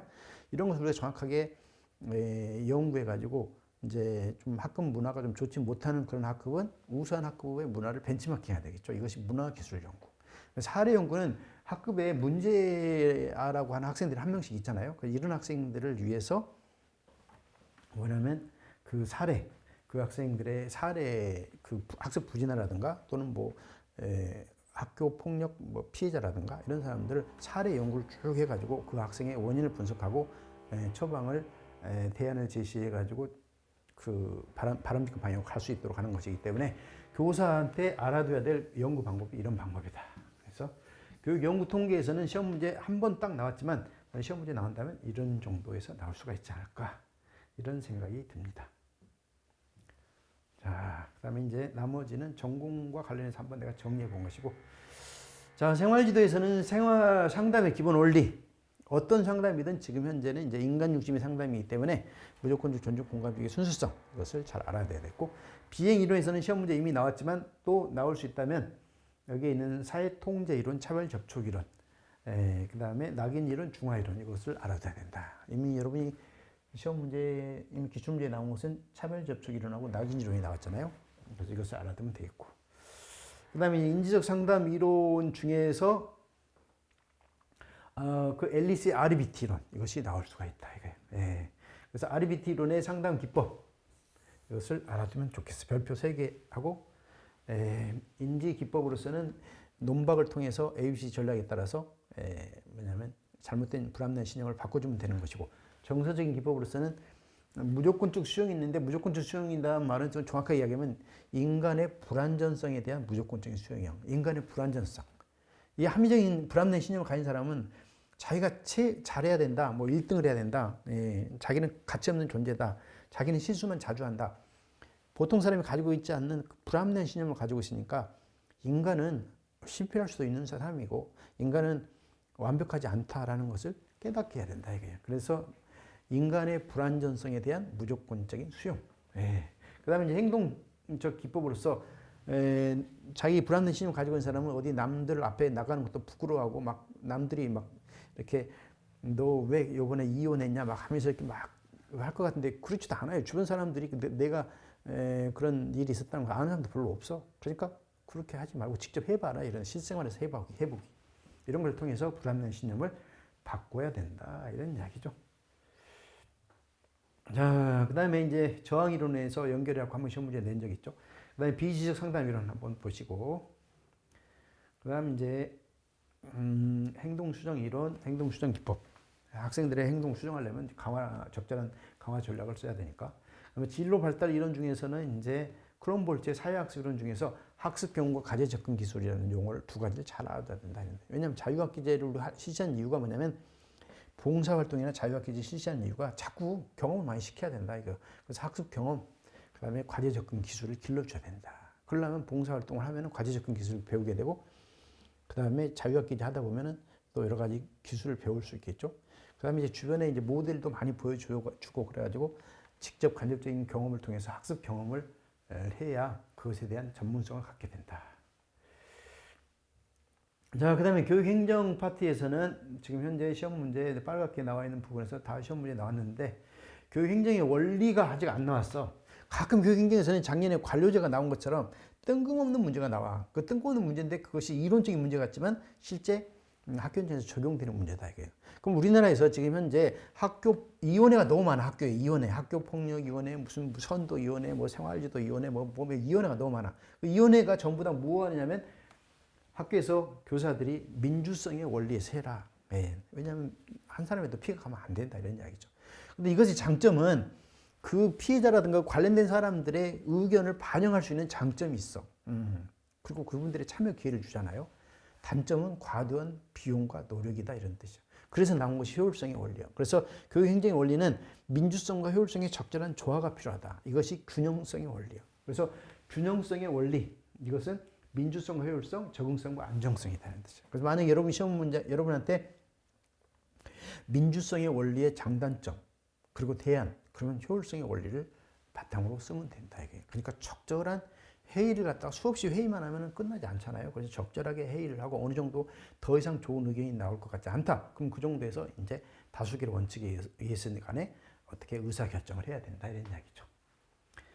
자, 그 다음에 이제 인간관계론 한번 보시고 관료제 작년에 시험 문제 나왔고 규칙과 규정. 작년에도 이걸 설명했는데 그대로 다 시험 문제 나왔던 거예요. 그 다음에 정책 결정과 교육 기획에도 시험 문제 이미 나왔고 그 다음에 정책 결정 모형 중에서 점증 모형, 합리 모형이 나왔어. 왜 이제 시험 문제 나온다면 갈등이 나올 수가 있지 않을까? 갈등. 지금 우리나라에 이제 갈등이 너무 심해. 학교에 갈등, 교장, 교감, 그다음에 부장교사, 그다음에 평교사. 그럼 평교사, 부장교사에는 학생, 학부모. 그러니까 어떻게 돼? 지금 교장 선생님에 대한 불만이 부장교사라든가 평교사 가질 수도 있고 학생에 대한 또 서로 다 원하는 것이 다르기 때문에 이와 같이 욕구 불만으로 인해서 생기는 긴장 상태, 심리적인 그런 긴장 상태, 이것을 갈등이다 이런 뜻이죠. 그래서 갈등을 잘 해결하면 좋아. 그래서 잘 해결하면 변화 재통합 기회되고 이렇게 될 수가 있으나 잘못하면은 파괴, 조직의 안정성, 조화성, 통일성을 파괴하고 집단 응집력을 떨어뜨리고 이완, 스트레스의 원인이 된다 이거예요. 이걸 해결해야 되는데 어떻게 해결할 것이죠? 갈등 해소를 위해서는 서로 인격 존중을 했지. 인격 존중. 역할 채택, 상대편의 입장이 돼봐야지. 학부모도 교사의 입장이 돼봐야 돼. 내 자식만한테만 잘해둬라 이게 아니라 선생님은 30명의 학생들 또는 20명이나 30명의 학생들을 지도해야 되는 입장이고 그 30명의 학생들이 다 의견이 다르고 그들이 원하는 것도 다를 수가 있어. 근데 그 어떻게 모든 학생들을 만족시키는 의사결정을 매번 할 수가 있겠어. 특히 싸우는 학생이 있다고 해봐, 둘이. 그럼 서로 잘했다고 하는데 누구 편을 들 것이요. 그래서 역할 채택을 통한 공감, 학부모들이 제발 역할 채택을 통한 공감. 내가 내 친인척이 또는 내 자녀가 또는 내 뭐 삼촌이 교사다 이런 생각을 가지고 좀 생각을 바꿔야 된다 이런 뜻이에요. 그리고 정보 공유를 통한 개방적인 토론. 토론 필요하다. 상호 인격 존중하는 가운데 잘 모르면 누굴 생각해야 돼? 하버마스의 이상적인 대화의 조건, 그 다음에 로저스의 무조건적 존중 공감적인 순수성, 이런 것을 생각하면 농구가 금방 나와. 우리가 이론을 배우는 이유가 뭐예요? 하버마스라든가 로저스라든가 무슨 또 아리스토텔레스라든가 이런 거 배우는 이유가 뭐예요? 다 이것이 이 속에 답이 있기 때문에 그런 것이죠. 그 다음에 토마스 제미슨의 상황에 따라서 갈등 관리를 해야 된다 이건데, 회피, 경쟁, 수능, 타협, 협동인데 남북 관계를 생각해봐. 타협은 휴전 상태고, 그 다음에 노무현, 김대중 대통령 시절에 남과 북이 협력했던 그런 상황이 있잖아요. 이와 같은 건 서로 이익이 되니까 하는 거죠. 이것은 협동 전략을 찾아야지. 그럼 우리나라에 지금 현재 남과 북이 지금 적대 관계 좀 안 좋잖아요. 그럼 어떻게 해야 돼? 정치인들이 남과 북이 서로, 남쪽에서는 북쪽에 무엇을 주고 무엇을 얻고, 북쪽에서는 또 남한테 뭘 주고 무엇을 얻고, 이런 걸 서로 따져봐 가지고 그게 있다 하면은 협동 전략에 의해서 갈등을 해결해야지. 근데 그걸 못 하면은 정치인들이 무능한 거죠. 그렇죠? 자, 근데 여기 학교 현장에서 선생님들이 이런 것이 있으면 좋은데 계속 서로 학생들이 싸우는데 그 중간에 판단자로서, 의사결정자로서 선생님이 해결하기 어려운 경우도 있고, 또는 선생님은 이걸 하기를 원하는데 학생은 또 그렇지 않잖아. 지금 둘이 막 싸우고 있는데 선생님이 야, 너희들 둘이 적당히 화해를 해라 한데 화해를 하지 않는다 이거예요. 그랬을 때 어떻게 할 것이냐 이런 뜻이요. 또는 학생이 가끔 무리한 요구를 할 수가 있어. 선생님 핸드폰 좀 보면 안 돼요? 또는 선생님 나 화장실 가면 안 돼요? 그럼 어떻게 해야 될 것이요? 나의 이익보다 상대편의 이익이 크면 내가 양보를 해야 되겠죠. 그래서 이와 같은 것을 수능이다 이렇게 하게. 나의 주장이 설득력 있고 중요하다 하면 경쟁 전략을 위해서 나의 주장을 관철시키면 되지만, 아니다, 상대편의 입장이 더 옳은 것 같다, 그러면 수능을 해야 된다 이게. 선생님들이 좀 제발 수능을 좀 하면서 살아야 돼. 뭘 그렇게 나는 교사인데 왜 내 말 안 듣냐 이렇게까지 할 필요가 없어. 그것은 옛날에 권위주의 시대 이야기지. 모든 걸 따져봐가지고 혹시 내가 잘못했지 않았냐 이렇게 판단해가지고 학생의 말이 옳다 그러면은 수능하는 전략을 선택해가지고 갈등을 해결해야 된다 이런 뜻이야. 자, 그 다음에 9번에 이제 조직화된 무질서, 우리나라의 조직화된 무질서나 그 다음에 이제 이왕 결합체 조직, 이런 것에서 이중 조직에서 시험 문제 한번 나온 적이 있는데 각각의 특징을 알아둬야 돼. 칼슨의 봉사 조직. 그래서 여기에 있는 세 가지와 관련해 가지고 조직화된 무질서 조직의 세 가지 특징, 이완 결합 조직의 두 가지 특징, 개별성과 자율성을 가지고 있지만 조직과 산출의 인과관계가 파악이 곤란하다. 그러다 보니까 학교 선생님들이 잘못하면 무책임하거나 아니면 방임할 가능성이 커. 왜냐면 어차피 말 안 들으면 이 친구가 내년에는 이제 상급학년 올라가고 나는 담임하지 않는데 이런 생각을 가질 수가 있잖아요. 그래서 그렇게 하면 안 된다 이거예요. 난 내년에 다른 학교로 또 전공 가면 되는데 이런 생각을 하면 안 된다 이거예요. 그런데 학교의 조직상 이런 생각을 할 수밖에 없는 상황이다 이런 뜻이죠. 그리고 이제 열심히 노력하지 않아. 모든 것이 법에 의해서 보호받기 때문에. 그래서 이것이 바로 봉사 조직 중에서 온상 순치 조직이다. 우리나라의 공립중고등학교가 이런 현상을 지금 보이고 있다 이런 이야기죠. 자, 그 다음에 이제 비공식 조직의 숨기는과 엮이는 시험 문제 나왔고, 이제 비공식 조직은 여러분이 이제 학교에 가서 잘 활용하면 되겠고, 그 다음에 이제 동기 이론 중에서 허츠버그의 동기 이생 이론 하면은 불만족 요인이 있으면 항상 해소해주고, 그 다음에 동기 요인을 자극해가지고 학생들의 동기를 높여야 된다. 이것이 허츠버그의 이론이고, 그 다음에 이제 허츠버그 이론 두 번 나왔네. 그 다음에 블룸의 기대 이론, 그 다음에 로크의 목표 설정 이론. 그래서 로크의 목표 설정 이론을 한번 알아두는 게 어떨까 이런 생각이 들어. 로크의 목표 설정 이론은 목표가 동기의 원천이다 이런 뜻이야. 여러분도 목표 없으면 지금까지 지금 1년 가까이 임용고시 공부를 제대로 해왔겠어요? 여러분이 열심히 임용고시 공부한 이유는 바로 목표가 있기 때문이다. 이게 로크의 목표 설정 이론이다 이런 뜻이야. 그러면 선생님이 학생들한테 목표를 확실하게 심어줘야 되겠죠? 목표를 확실히 심어주기 위해서는 목표가 구체적이어야 된다. 그리고 학생들이 실현 가능해야 된다. 그리고 학생들이 참여하고 학생들의 합의에 의해서 학생들이 거기에 목표 설정에 참여를 해야 돼. 야, 이번에 중간고사에서 무조건 너는 뭐 90점 맞아야 돼? 이런 식으로 하면 안 되고 기존에 자신이 몇 점 맞았는데 몇 점에서 뭐 플러스 10점 또는 플러스 20점 정도 더 맞겠다. 자기 스스로 왜냐하면 참여해가지고 자기가 설정을 해야 된다 이거야. 그래서 이러한 것을 설정해서 학급을 경영하는 것이 MBO예요. 목표 관리 기법. 예. 그래서 학생 구성원들이 나는 이전에 20점 맞았는데 나는 이번에 40점 맞겠습니다. 나는 이번에 30점 맞았는데 이번에 나 50점 맞겠습니다. 나는 지난번에 70점 맞았는데 이번에 80점 맞겠습니다. 그리고 전부 다 이걸 합치면은 조직의 목표, 우리 반 평균이 몇 점 향상될 수가 있겠죠. 이와 같은 것을 목표 관리 기법이다. 이때 목표는 어떻게 정해야 된다? 구체적이어야 된다. 실현 가능해야 된다. 참여를 통해서 합의를 통해서 목표가 결정이 돼야 된다라는 거예요. 그래서 시험 문제가 이제 나온다면 이건 나올 수가 있지 않을까 이런 생각이 듭니다. 자, 그다음에 이제 중요한 것은 다 이제 설명 거의 다 했는데 이제 중복된 내용이고 지도성 이론 중에서 피들러의 상황적 지도성 이론 이건 다 여러분이 거의 다 공부를 했죠. 최근에 이제 여기에 보면 대용 상황 이론이라는 게 있는데 대용 상황 이론이 우리나라 교사들이 정말 어려운 상황에 처한 것을 지금 설명해 주고 있어. 대용 상황 이론, 억제 상황. 대용 상황은 지도자, 그러니까 선생님의 행동을 불필요하게 한다 이런 뜻이야. 또는 과다하게 만든다 이런 뜻이야. 학생들이 첫 번째 학원에서 공부를 했어. 그럼 학원에서 공부하면 학교에서 가르쳐 줄 것이 없어. 그러니까 학교에서 그런데도 막 이거 하라고 그래. 그럼 학생은 나 어제 학원에서 다 했는데 과외 받으면서 다 했는데 그러니까 선생님의 행동을 불필요하게 만든다. 과제를 내줘. 나 그거 학원에서 다 하는데 뭐 하려고? 이렇게 된다. 이게. 그래서 대용 상황 이론. 선생님을 대신해주는 그런 학원이라든가 이런 데서 공부를 하다 보니까 선생님이 요구하는 것이 부질없는 짓이고 쓸데없는 일이 돼버린다. 이거예요. 그 다음에 두 번째는 억제 상황. 특정한 방식으로 지도자가 선생님이 행동하지 못하게 한다. 이런 뜻이에요. 영향력을 무력화시킨다. 그게 바로 학생 인권들의 아동학대법이다 이런 뜻이죠. 지금은 이제 법이 약간 개정돼 가지고 약간 지금 완화되고는 있는데 지금 현재 교사들이 능력을 전혀 발휘를 못하게 지도성을 발휘 못하게 하는 이론이 바로 대용 상황 이론, 대용 상황, 억제 상황. 이것에 해당되는 것은 학생 인권조례 아동학대법. 근데 생각하는데 이것이 이 학교 현장이 지금 어려운 상황이 지금 이 법들의 영향이 상당히 큰데 이걸 시험 문제 내겠어? 이거 누가 잘못한 거야?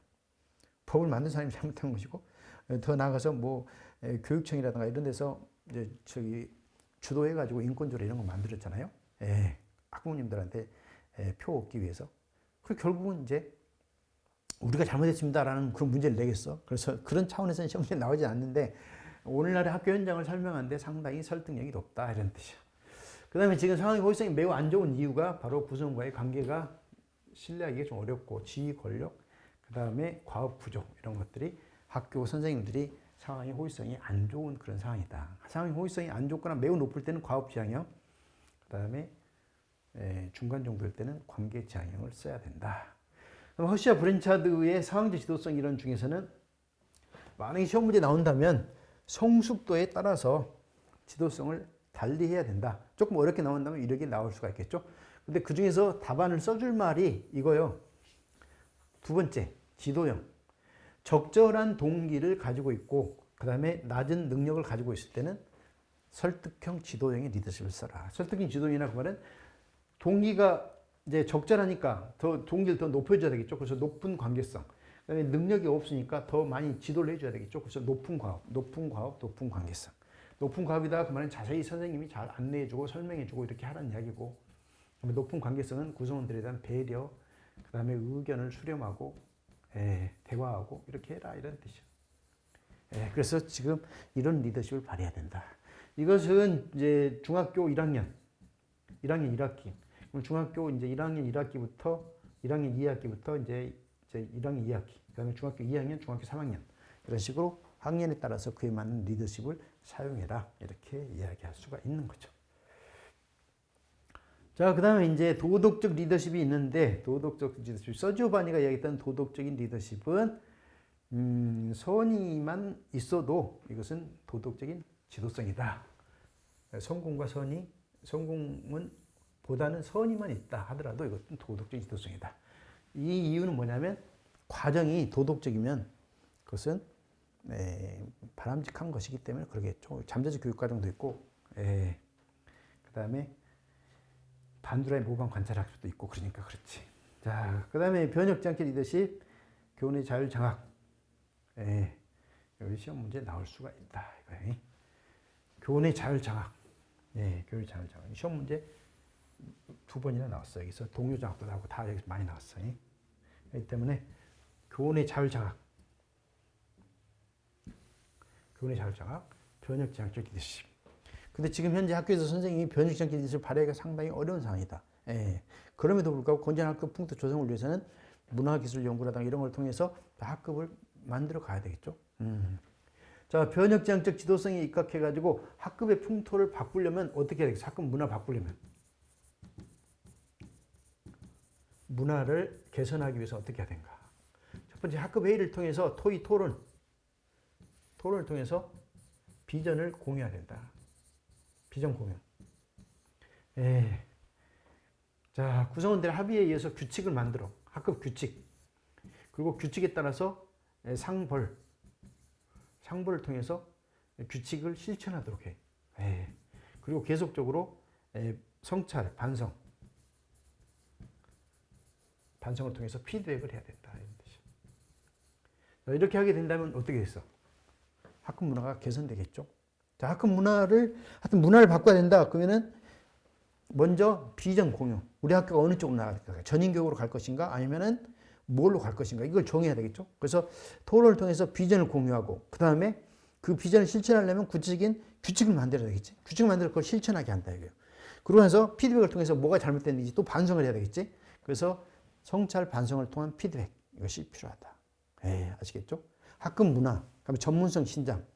답이 다 정해져 있어. 그러니까 여러분이 지금까지 설명했던 것을 잘 활용하면 얼마든지 좋은 답안을 쓸 수가 있다. 이런 뜻이야.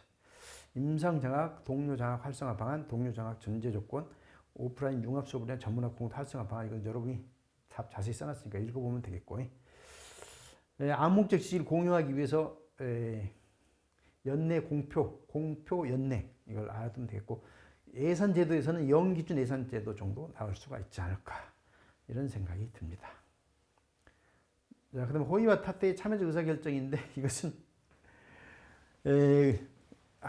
선생님들한테 회의를 자꾸 해. 근데 선생님이 100명이요. 근데 100명한테 전부 회의만 계속 하면은 어떻게 돼? 선생님들이 짜증나. 바빠 죽겠는데 왜 자꾸 이런 거 나와 관련도 없는데 회의를 하느냐. 이런 선생님들이 투정이 많고 막 불만이 많아.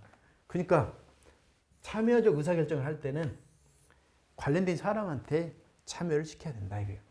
관련성, 나와 관련된 나의 이익과, 그 다음에 전문성, 내가 전문성이 있느냐 없느냐 이거예요. 전문성이 있느냐 없느냐.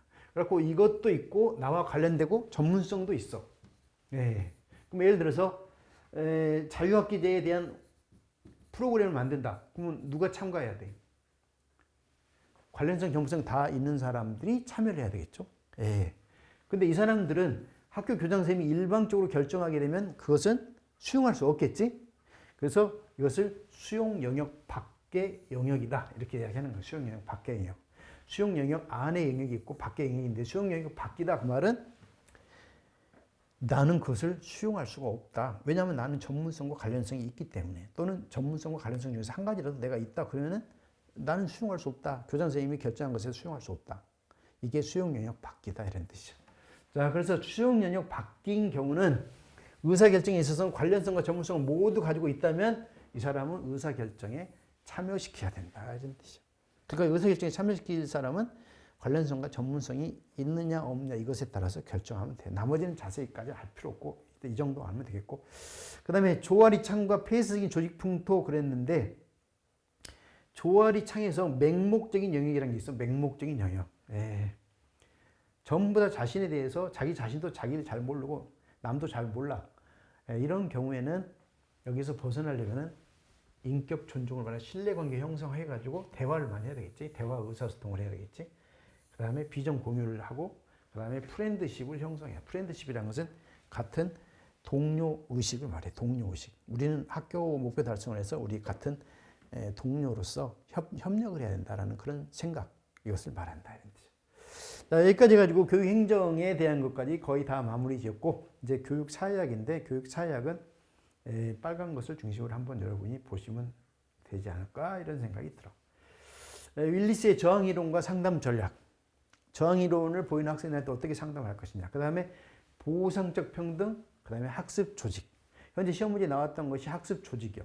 그 다음에 기능론과 갈등론에 대한 것이었고, 그래서 여기서 기능론에 대한 것은 시험 문제 이미 나왔으니까 필요 없고, 문화실조는 이제 시험 문제에 나온 지가 10년이 됐어. 그래서 한번 나올 가능성이 있다. 문화실조는 가정환경의 결손으로 지적정서 사회적 발달이 부분적으로 왜곡 지연 상실되는 현상이니까 이런 학생들은 본인이 노력 때문에 그런 게 아니라 가정환경 때문에 그러잖아요. 이것은 그냥 사회가 보충을 해줘야 돼. 그래서 보상적 평등 정책이 필요하다. 그 다음에 여기에 그 저항 이론이라는 것이 학습 부진 원인을 뭐 한번 이제 답안 있는 거 읽어보고 저항 이론은 윌리스의 저항 이론. 가끔 우리나라 학교 학생들 중에서도 전문교 고등학교 나왔는데 취업이 잘 안 돼. 그러면 이런 학생들은 전체에서 한 10%나 20%만 학교에서 추천을 해가지고 취업이 되고 나머지 안 된다. 그럼 학생들이 저항을 할 가능성이 크겠죠. 이와 같은 것을 저항 이론에서 설명하고 있어. 학교 문화는 열심히 공부하자라는 것인데 그것에 대해서 저항을 한다. 이것을 해결하기 위해서는 앨리스의 RBT 이론에 의해서 해결할 수가 있다. 왜? 저항을 하는 이유가 가치관이라든가 간파, 제약 때문에 그러거든. 그럼 간파나 제약이라든가 뭐냐면 그 성장하면서 체득한 가치관이 불합리한 신념과 관련돼. 불합리한 생각, 불합리한 신념. 그러니까 이거 바꿔줄 수 있잖아요. 토론을 통해서 바꿔주면 되겠지. 자, 그 다음에 학력 상승 이론에서는 인간 자본론, 지위 경쟁 이론 한번 봐두면 되겠고, 기회 균등에서는 결과의 평등. 이것을 결과의 평등이라고 하면 좀 쉽게 이야기한다면 학습 결과의 평등이요. 학습 결과가 평등하게 해줘라 이런 뜻이죠. 그다음에 롤즈의 정의론. 그다음에 원격 교육으로 한 계층 간 격차 어떻게 해결할 것이냐. 다문화 교육 학생들에 대한 문화적 관점과 역할. 그다음에 효과적인 학교. 초등에서는 시험 문제 나왔는데 효과적인 학교는 브루코바의 효과적인 학교 이론이 있는데 이것을 특성 요인을 좀 알아두면 어떨까 싶어요. 교장의 강한 지도력. 그다음에 교사가 학생들을 무시하지 말고 학생들의 높은 기대를 해라. 너희들 열심히 하면 다 잘할 수 있어 라는 기대. 그다음에 분명한 교수 학생 목표가 있어야 되고 그다음에 피드백을 해줘야 돼. 학업 진전도에 대한 주기적인 점검 이런 것들이 필요하다. 다 외울 필요는 없고 핵심적인 거. 강한 학구적 리더십. 그다음에 교사의 높은 기대. 무시하지 마라 이런 뜻이죠. 그다음에 분명한 목표. 그리고 주기적인 점검과 피드백. 이것이 필요하다. 학습 조직이 센지가 이야기했던 학습 조직. 학습 조직의 원리 이걸 알아둬야 되겠지. 비전 공유, 시스템 조사하고 개인적 완성, 팀 학습, 사고 모형. 이것은 어디라도 써먹을 수가 있어. 뭐 전문성 신장하면 전부 학습을 해야 되잖아. 그러니까 학습 조직 구칙의 원리가 그대로 논거로 활용될 수가 있다. 한국 교육사에서는 나올 만한 게 뭐 있을까? 과거제도 하나, 서당 이것에 장점 알아두면 되고 서양 교육사에서는 이미 자유교육은 한번 나왔기 때문에 소크라테스의 대화법, 구성주의와 약간 관련되기 때문에 혹시 나온다면 나올 수가 있고 자연주의 교육이 뭐냐 이 정도. 자연주의 교육. 학생의 본성을 인간의 본성을 발달 단계와 자연의 순리에 따라서 발현시키는 것이다. 이렇게 하기 위해서 교사가 좋은 사와 같은 역할을 해야 된다. 헤르바르트에서 교수 4단계 이 정도 나올 수가 있지 않을까? 자, 자연주의 다 얘기했고 교육 철학에서는 너무 이론적인 지식이라 이제 방법적 지식이 무엇인가? 그 다음에 실존주의의 교육적인 관점 중에서 비연속적 교육. 아무리 선생님이 학생들한테 좋은 말을 이야기해봤자 학생 스스로 깨닫지 않으면 아무 소용없다. 이게 실존주의에서 이야기하는 교육 방법이요. 학생 스스로 깨달아야 돼. 아하, 그렇구나. 아, 내가 공부를 해야 되겠구나. 아, 내가 이렇게 살면 안 되겠구나. 라는 깨달음. 이것을 비연속적 교육이다. 이렇게 얘기하는 거예요. 그 깨달음의 방법이 위기, 각성, 충고, 상담, 만남, 모험, 좌절. 그러니까 선생님이 학생한테 진실되게 만나가지고 학생들하고 상담을 통해서 또는 학생들에게 여러 가지 같이 등산도 가고 또 여러 가지 만남도 갖고 상담도 하고 이런 걸 해야 된다 이런 이야기가 되겠죠. 자, 하버마스, 칼포포 나와 있고 그다음에 푸코가 학교는 훈육의 역할을 한다, 길들이기 역할을 한다 이런 이야기를 했어. 한번 보시면 될 것 같고 교육 사역부터는 시험 문제 나올 가능성이 매우 낮지만 일단 한번 보시면 된다 하는 이야기를. 자, 여러분에게 내년에는 2025학년도 학년도에게는 여러분에게 아주 좋은 선물 그리고 여러분이 보다 더 교육학을 쉽게 공부할 수 있도록 더 좋은 강의로 여러분을 만날 것을 약속드리겠습니다. 자, 오늘은 여러분이 한번 교육학 전체 한번 쭉 훑어봤는데 여러분에게 조금이라도 도움이 되고 여기에서 여러분에게 그때 선생님 강의 한 2시간 정도 들었는데 거기에서 아주 많은 도움을 받았다라고 한다면 그보다 더 기쁜 일이 없겠죠. 자, 여러분의 합격. 자, 사랑합니다. 이상으로 마치겠습니다.